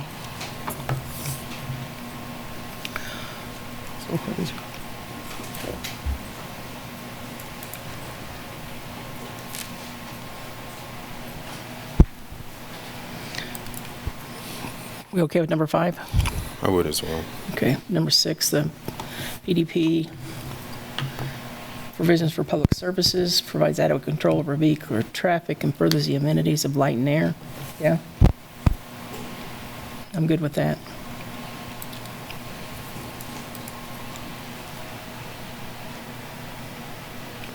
Anybody else? Yeah. Don't have any issue there. Okay. Yeah. Number 7. Very specific. Number Very. 7, very specific. Yeah. Again, Where the PDP will measurably and adversely impact development or conservation of the neighborhood area by doubling or more the traffic, proposed in housing types, building heights, and building masses that are incompatible with the established neighborhood pattern, and increasing the residential density 30% or more above the density of adjacent residential properties.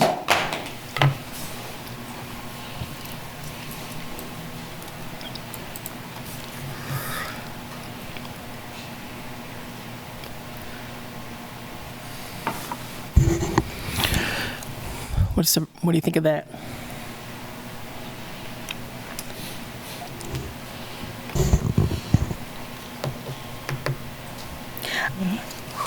I don't disagree with the staff finding on that. I mean, the 34%.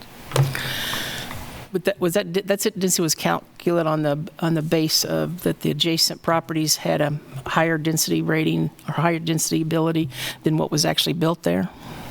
Is that right? They could potentially have more density on their properties. Correct.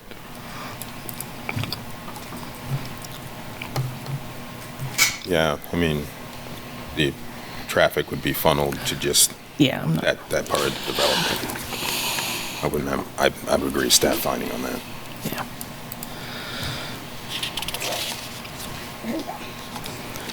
Okay, next one, number 8. Where the potential adverse impacts have been mitigated to the maximum practical extent.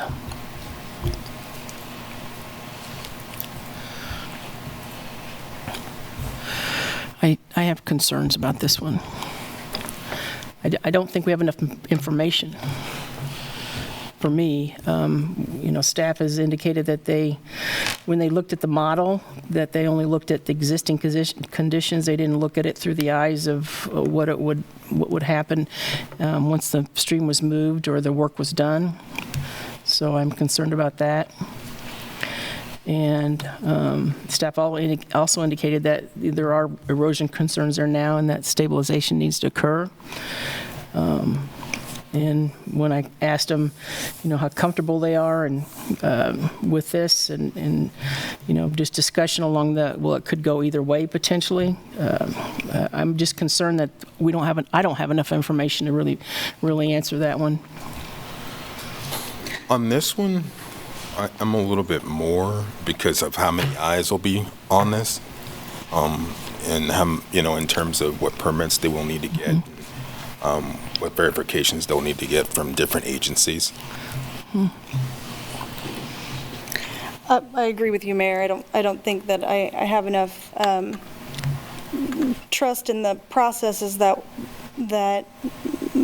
we've actually addressed, particularly the long-term impacts of moving this stream, particularly.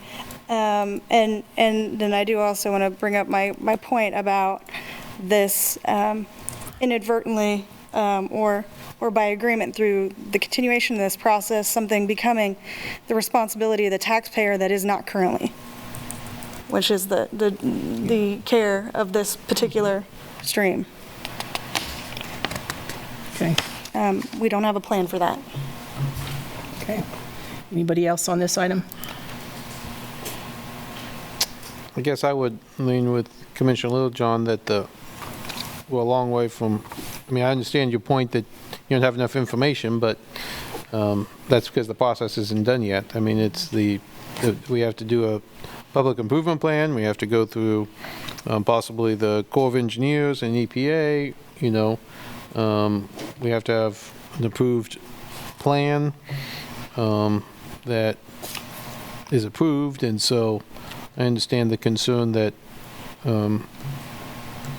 don't have enough information yet, but again, that's in the zoning decisions. This is the preliminary part of it, and you have to get to the final, and so I think that's the part of the process that you won't have an answer to, but you have to trust the process, and you have to trust the staff, I think. But Okay. Well, I do have concerns about this one, and I appreciate your thoughts on that, but I wouldn't agree, because it talks about have been mitigated, and I don't see any plans that show that. So that's where my concern is. Anything else on this item, number 8? Did we have anybody speak to the variances and the flood models, where one was claiming it was a 10-year, but it was feeding it was a 5-year? Yeah. Right. Commissioner Sellers, I think they were referring to the plan proposed by Landplan. So Right. I was wanting to know, did Landplan have anything to say about the model not being accurate?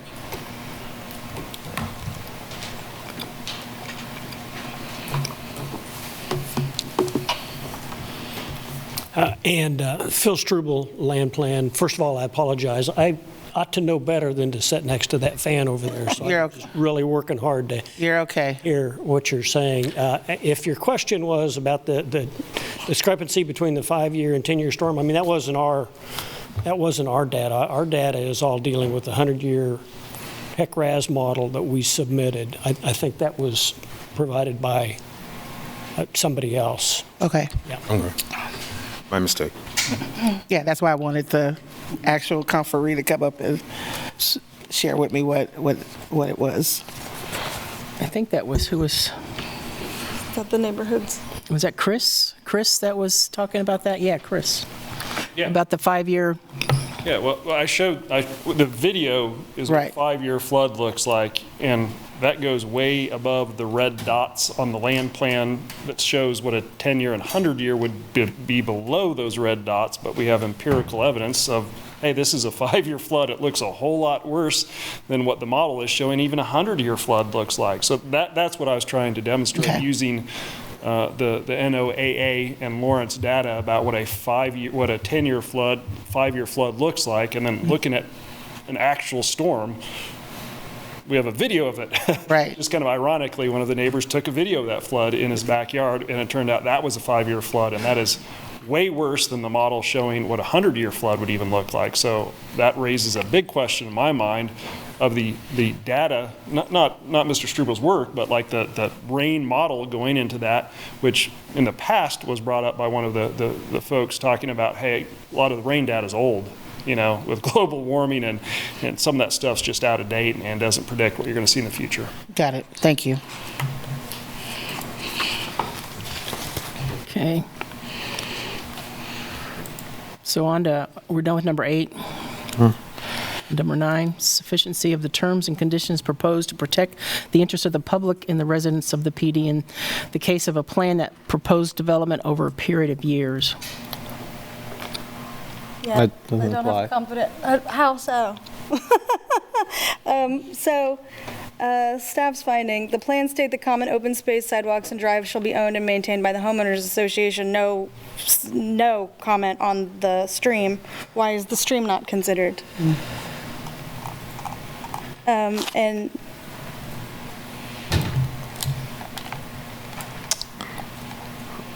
I guess I was focused on the second sentence, which is a plan that's developed over a period of years. Obviously, sometimes you have these PDPs that, you know, are much bigger than this and develop, you know, an apartment complex first and then a C-store later, and, you know, like 6 and Wakarusa. That was a PDP that covered 50 acres, and it went over a period of time. So I think this is just a one. Staff's finding. Yeah. I guess I'm looking at the second sentence. The preliminary development plan is a single-phase residential project which does not propose a development over a period of years. So the second sentence of that.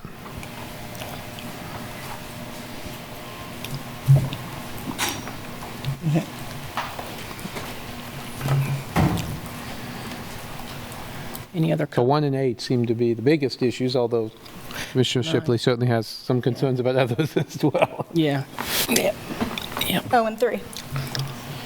Are you still holding those Apparently reservations? I Are said, you still apparently holding not. reservations on number 3? Okay. Yes, I mean, I am. Yeah. I don't know if this would be a project in front of us if that was in play. Right. I honestly, I mean, that piece of land is integral to this project, and if it's not, and depending on the interpretation of it,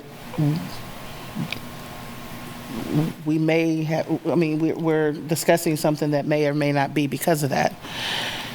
And I understand trusting the process. I mean, I've echoed that. I mean, this just conflates a lot of things right now, of hypotheticals that within the process, a lot of density. We're flagrantly using infill and talking about the benefits of infill, but to what cost? Is there detriment? Is there detriment to the current homeowners? Will there be detriment to the future homeowners under their HOA? Is there going to be detriment to the environment? Is there going to be detriment to the stress that might be put on our system, on our infrastructure? So that's a lot of heavy things that I'm thinking about right now, about as it relates to just number 3. Add 1 and 8 to that, it doesn't make this decision any easier.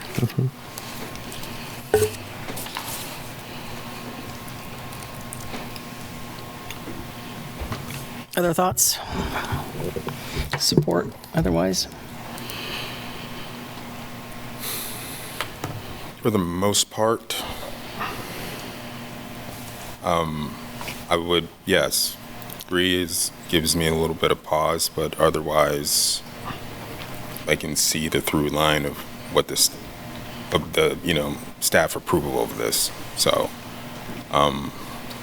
and the process itself does, as Commissioner Finkeldine said, require a little bit of trust in it, regarding, the public improvement plan and permits needed and the studies to be conducted. So I don't think I'm changed very much from my initial stance in our earlier meeting of trusting the process and trusting the engineers on this. Okay. Other thoughts? I guess a question for Randy, or probably Randy, I guess. I mean, obviously, if the motion was to approve this, we have the Planning Commission report, so we either need 4 votes to approve it or 3 votes. It's in the back, is that correct? Larkin, Deputy City Attorney. Yes, the recommendation of the Planning Commission was to deny. So to override the Planning Commission's recommendation, you would need 4 votes to approve the preliminary development plan. If there was something you needed the Planning Commission to do further, it would take 3 votes to send it back, but you would have to have something concrete for them to work on or some issue that you needed to be done. Otherwise, it just would not pass. And if counting votes up here does not appear that we have, if we were going to do a denial, if that's where the voted land, what would you recommend on the findings of fact for that, since we're not relying on the staff report? I would, this is Randy Larkin, Deputy City Attorney, based on the evidence that was presented before you and the deliberations of the City Commission, we would put that in the findings of fact, conclusions of law.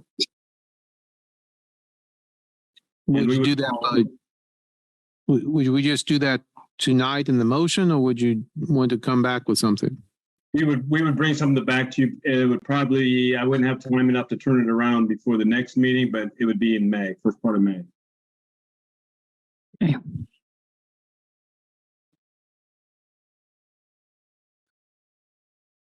Okay.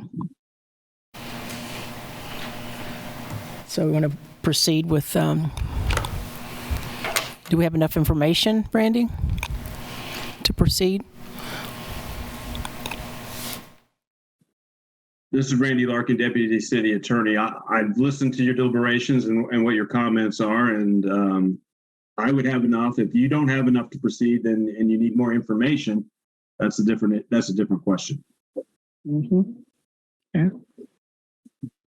So is there information that we need if we were to potentially send this back if we didn't have the votes? Is there anything specifically you'd want to hear from the Planning Commission? Well, I said this last time, I was concerned that the Planning Commission did not really address the 8 factors, at least, step by step. Right. And I was concerned about that. They obviously moved to deny it, I think based mainly upon the issue of the stream, which is a big issue, but they didn't really address the 8 factors or how they landed that. So that would be my motion to send it back. But if we don't have, whether or not we have 3 votes, Yeah. that seems like a lot of, so that's the question. And Commissioner Finkeldye, to continue to elaborate on that, where we came to the decision to defer, because we initially talked about sending it back because of not addressing the 9 areas as it related to the stream, and then we pivot to defer to give time to have staff come back and to give us an evaluation of their assessment. I don't know if we got that fully, or maybe we felt like I don't know where anyone, I don't want to speak for everyone. But based on the information that we received today, which may have some variance to it as to what the Planning Commission received, then we go back to your original request of having this go back to Planning Commission, have them look at this from the lens of the 9 findings. As a commission, it sounds like we've pushed hard on 1, 3, and 8. Have them look at that, and then it comes back to us. I'm just proposing at this point. I guess I don't understand the point. Okay, yeah, do we have the votes to send it back? That's the question. I don't know, but that's, I know where I stand, and right now I can't approve this as it's written. And in regards to the buffer area, I mean, that's extremely important with streams. That's my background as a geologist for 30-some years, and that's what we worked with, both underground and above ground water. And when you start altering streams, it can be pretty complicated, and it also has a tendency, if it's depending on how it's done and what the criteria is. These are heavy slopes. To get that to work the way we want it to, sometimes it just doesn't work, and I don't see where there's a lot of margin for error in this, and that's very concerning to me. And the buffering is I said, was extremely important.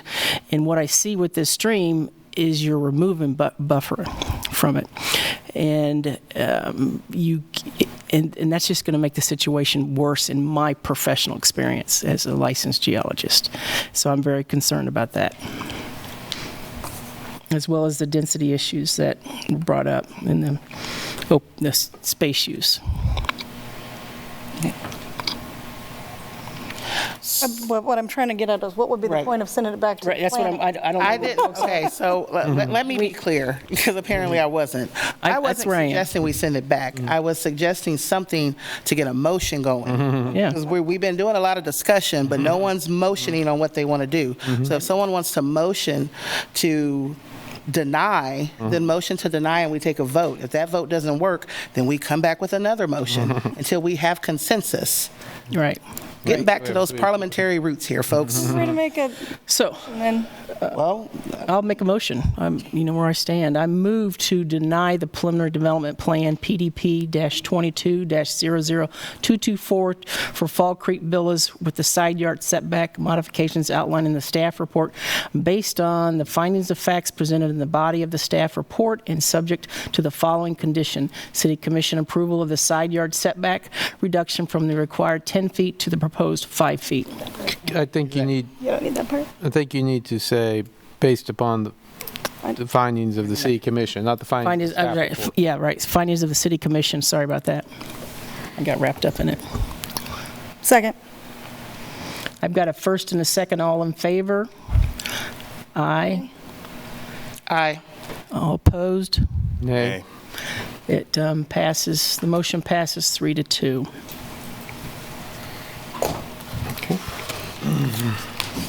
Okay, we're on to city commission items. No, don't we have to have a supermajority? Not to Not to Not to deny? deny. Not to deny. Well, I got a lot of feedback on that one. And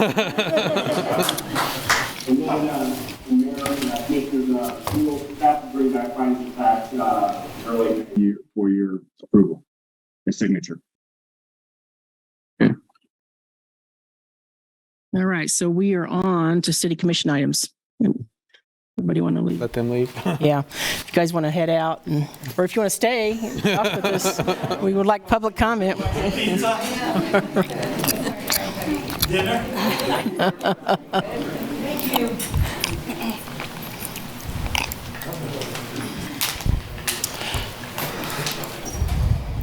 I have a quick commission item just to recognize that April 10th through the 17th is Black Maternal Health Week.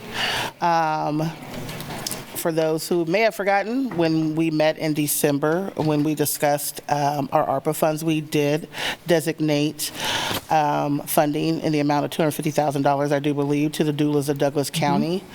For those who are not familiar with Black Maternal Health Week, it has been celebrated for several years now, more on a national level. And it is a way of recognizing the need to create birthing justice for women and birthing persons, especially those of the BIPOC community and specifically the Black community. We know that Black women are 21 more times more likely to suffer pregnancy complications simply because of our race, and that does not, and that's controlling for economic status as well as education. So whether you're me, little lady down the street, Beyonce or Serena Williams, we all face a risk and a fear of going into the hospital and possibly not going out. So just wanted to lift up and recognize that we do have a wonderful partner in this work, which is the doulas of Douglas County. We've had our county, with our current partnership with the health department, has done work to provide focus groups and information and insight into what Black maternal health, how that's impacted here in our own county. And I would highly encourage those, to watch the documentary on PBS titled Birthing Justice. It is something that is just worthy enough to immerse oneself in understanding how systemic and institutional isms, wherever they are, do have lasting impacts that, while that may not be confronting us now, the residue is still there, and there's so much work that needs to be done to address that. And we are doing that through our health assessment plan, through our strategic plan as well. These are indirect, but they do play a great role in saving the life of a Black mama and their baby. Thank you. Thank you. Any other commission items? Yeah, I know this is kind of a city manager's report item as well, but I want to commend the city on what they're doing with the Juneteenth holiday.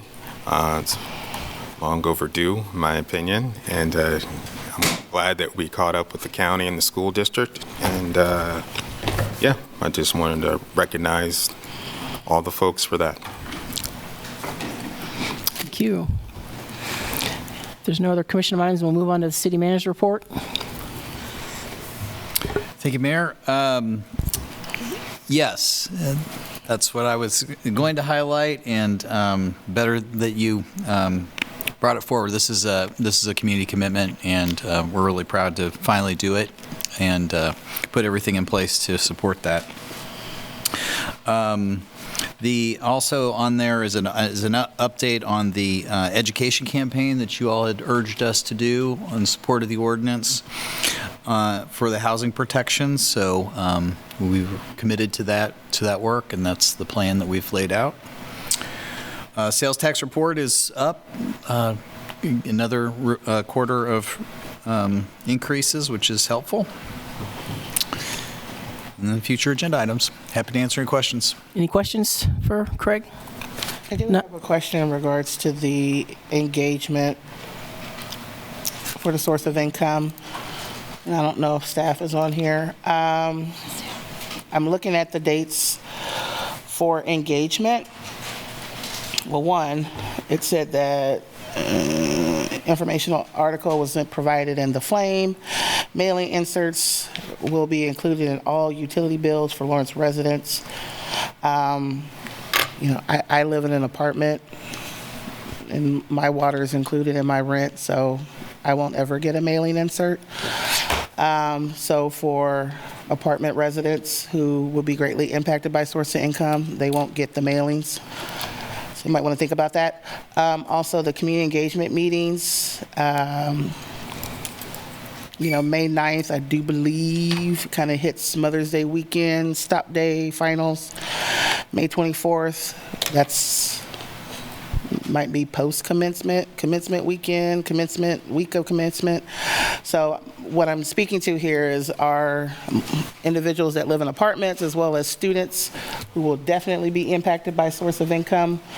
How will they be able to get this information, and are we doing anything targeted to ensure that students of our fine institutions here are knowledgeable and aware that these community engagement opportunities are available for them and they are encouraged to attend?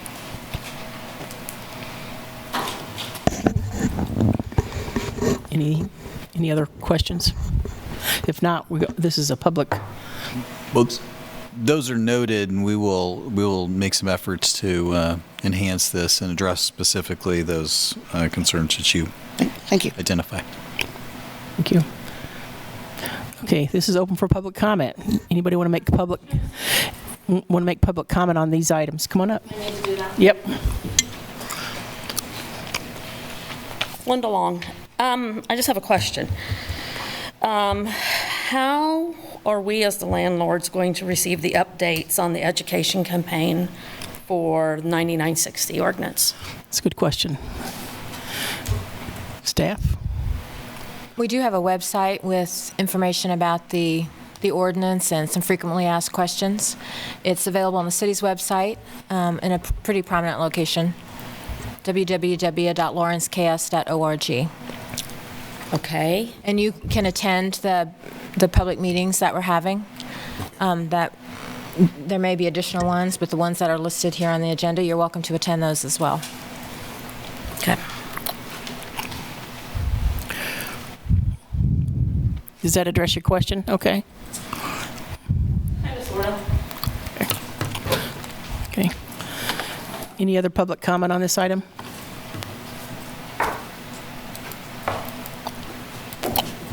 No, Mayor. We got somebody coming up there. Oh, I'm sorry. Yes. Get online. Hi. Is that okay? Go right ahead. Just go to the microphone there. You see the? Yeah. I'm Mary Beth Harmon, and I'm a landlord. And we have a mom and pop operation, which a lot of people do, that are affected by what is being done with accepting the vouchers with the homeless people. And I was very concerned tonight hearing what's happening in North Lawrence and the people and what's happening with them. And I'm thinking, do you really think we're qualified to handle that? To have them come and live in one of our houses that might have a drug addict, and they talked about raping. They talked about how the city staff can't take care of the situations. I know there's a lot of police that have to go over to take care of the situations.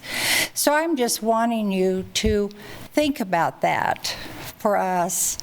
Do you really think we can handle that? And I know we're concerned about getting people into housing, and I understand that, but we have to be concerned about other things too along with it. And I'd appreciate it if you just do that for us. Thank you. Thank you. Any other public comment, either in the audience or on Zoom? There's none on Zoom, Mayor. All right. Then we are on to calendar.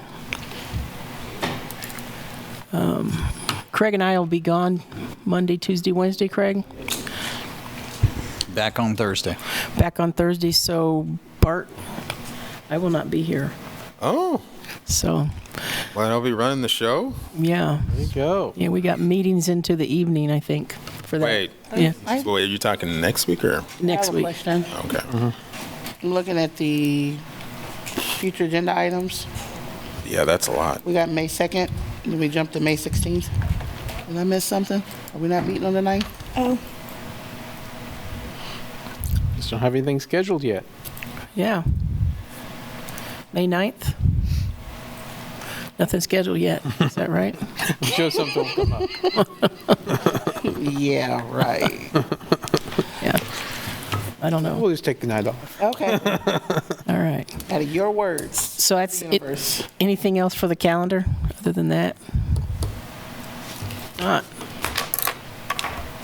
Move to adjourn.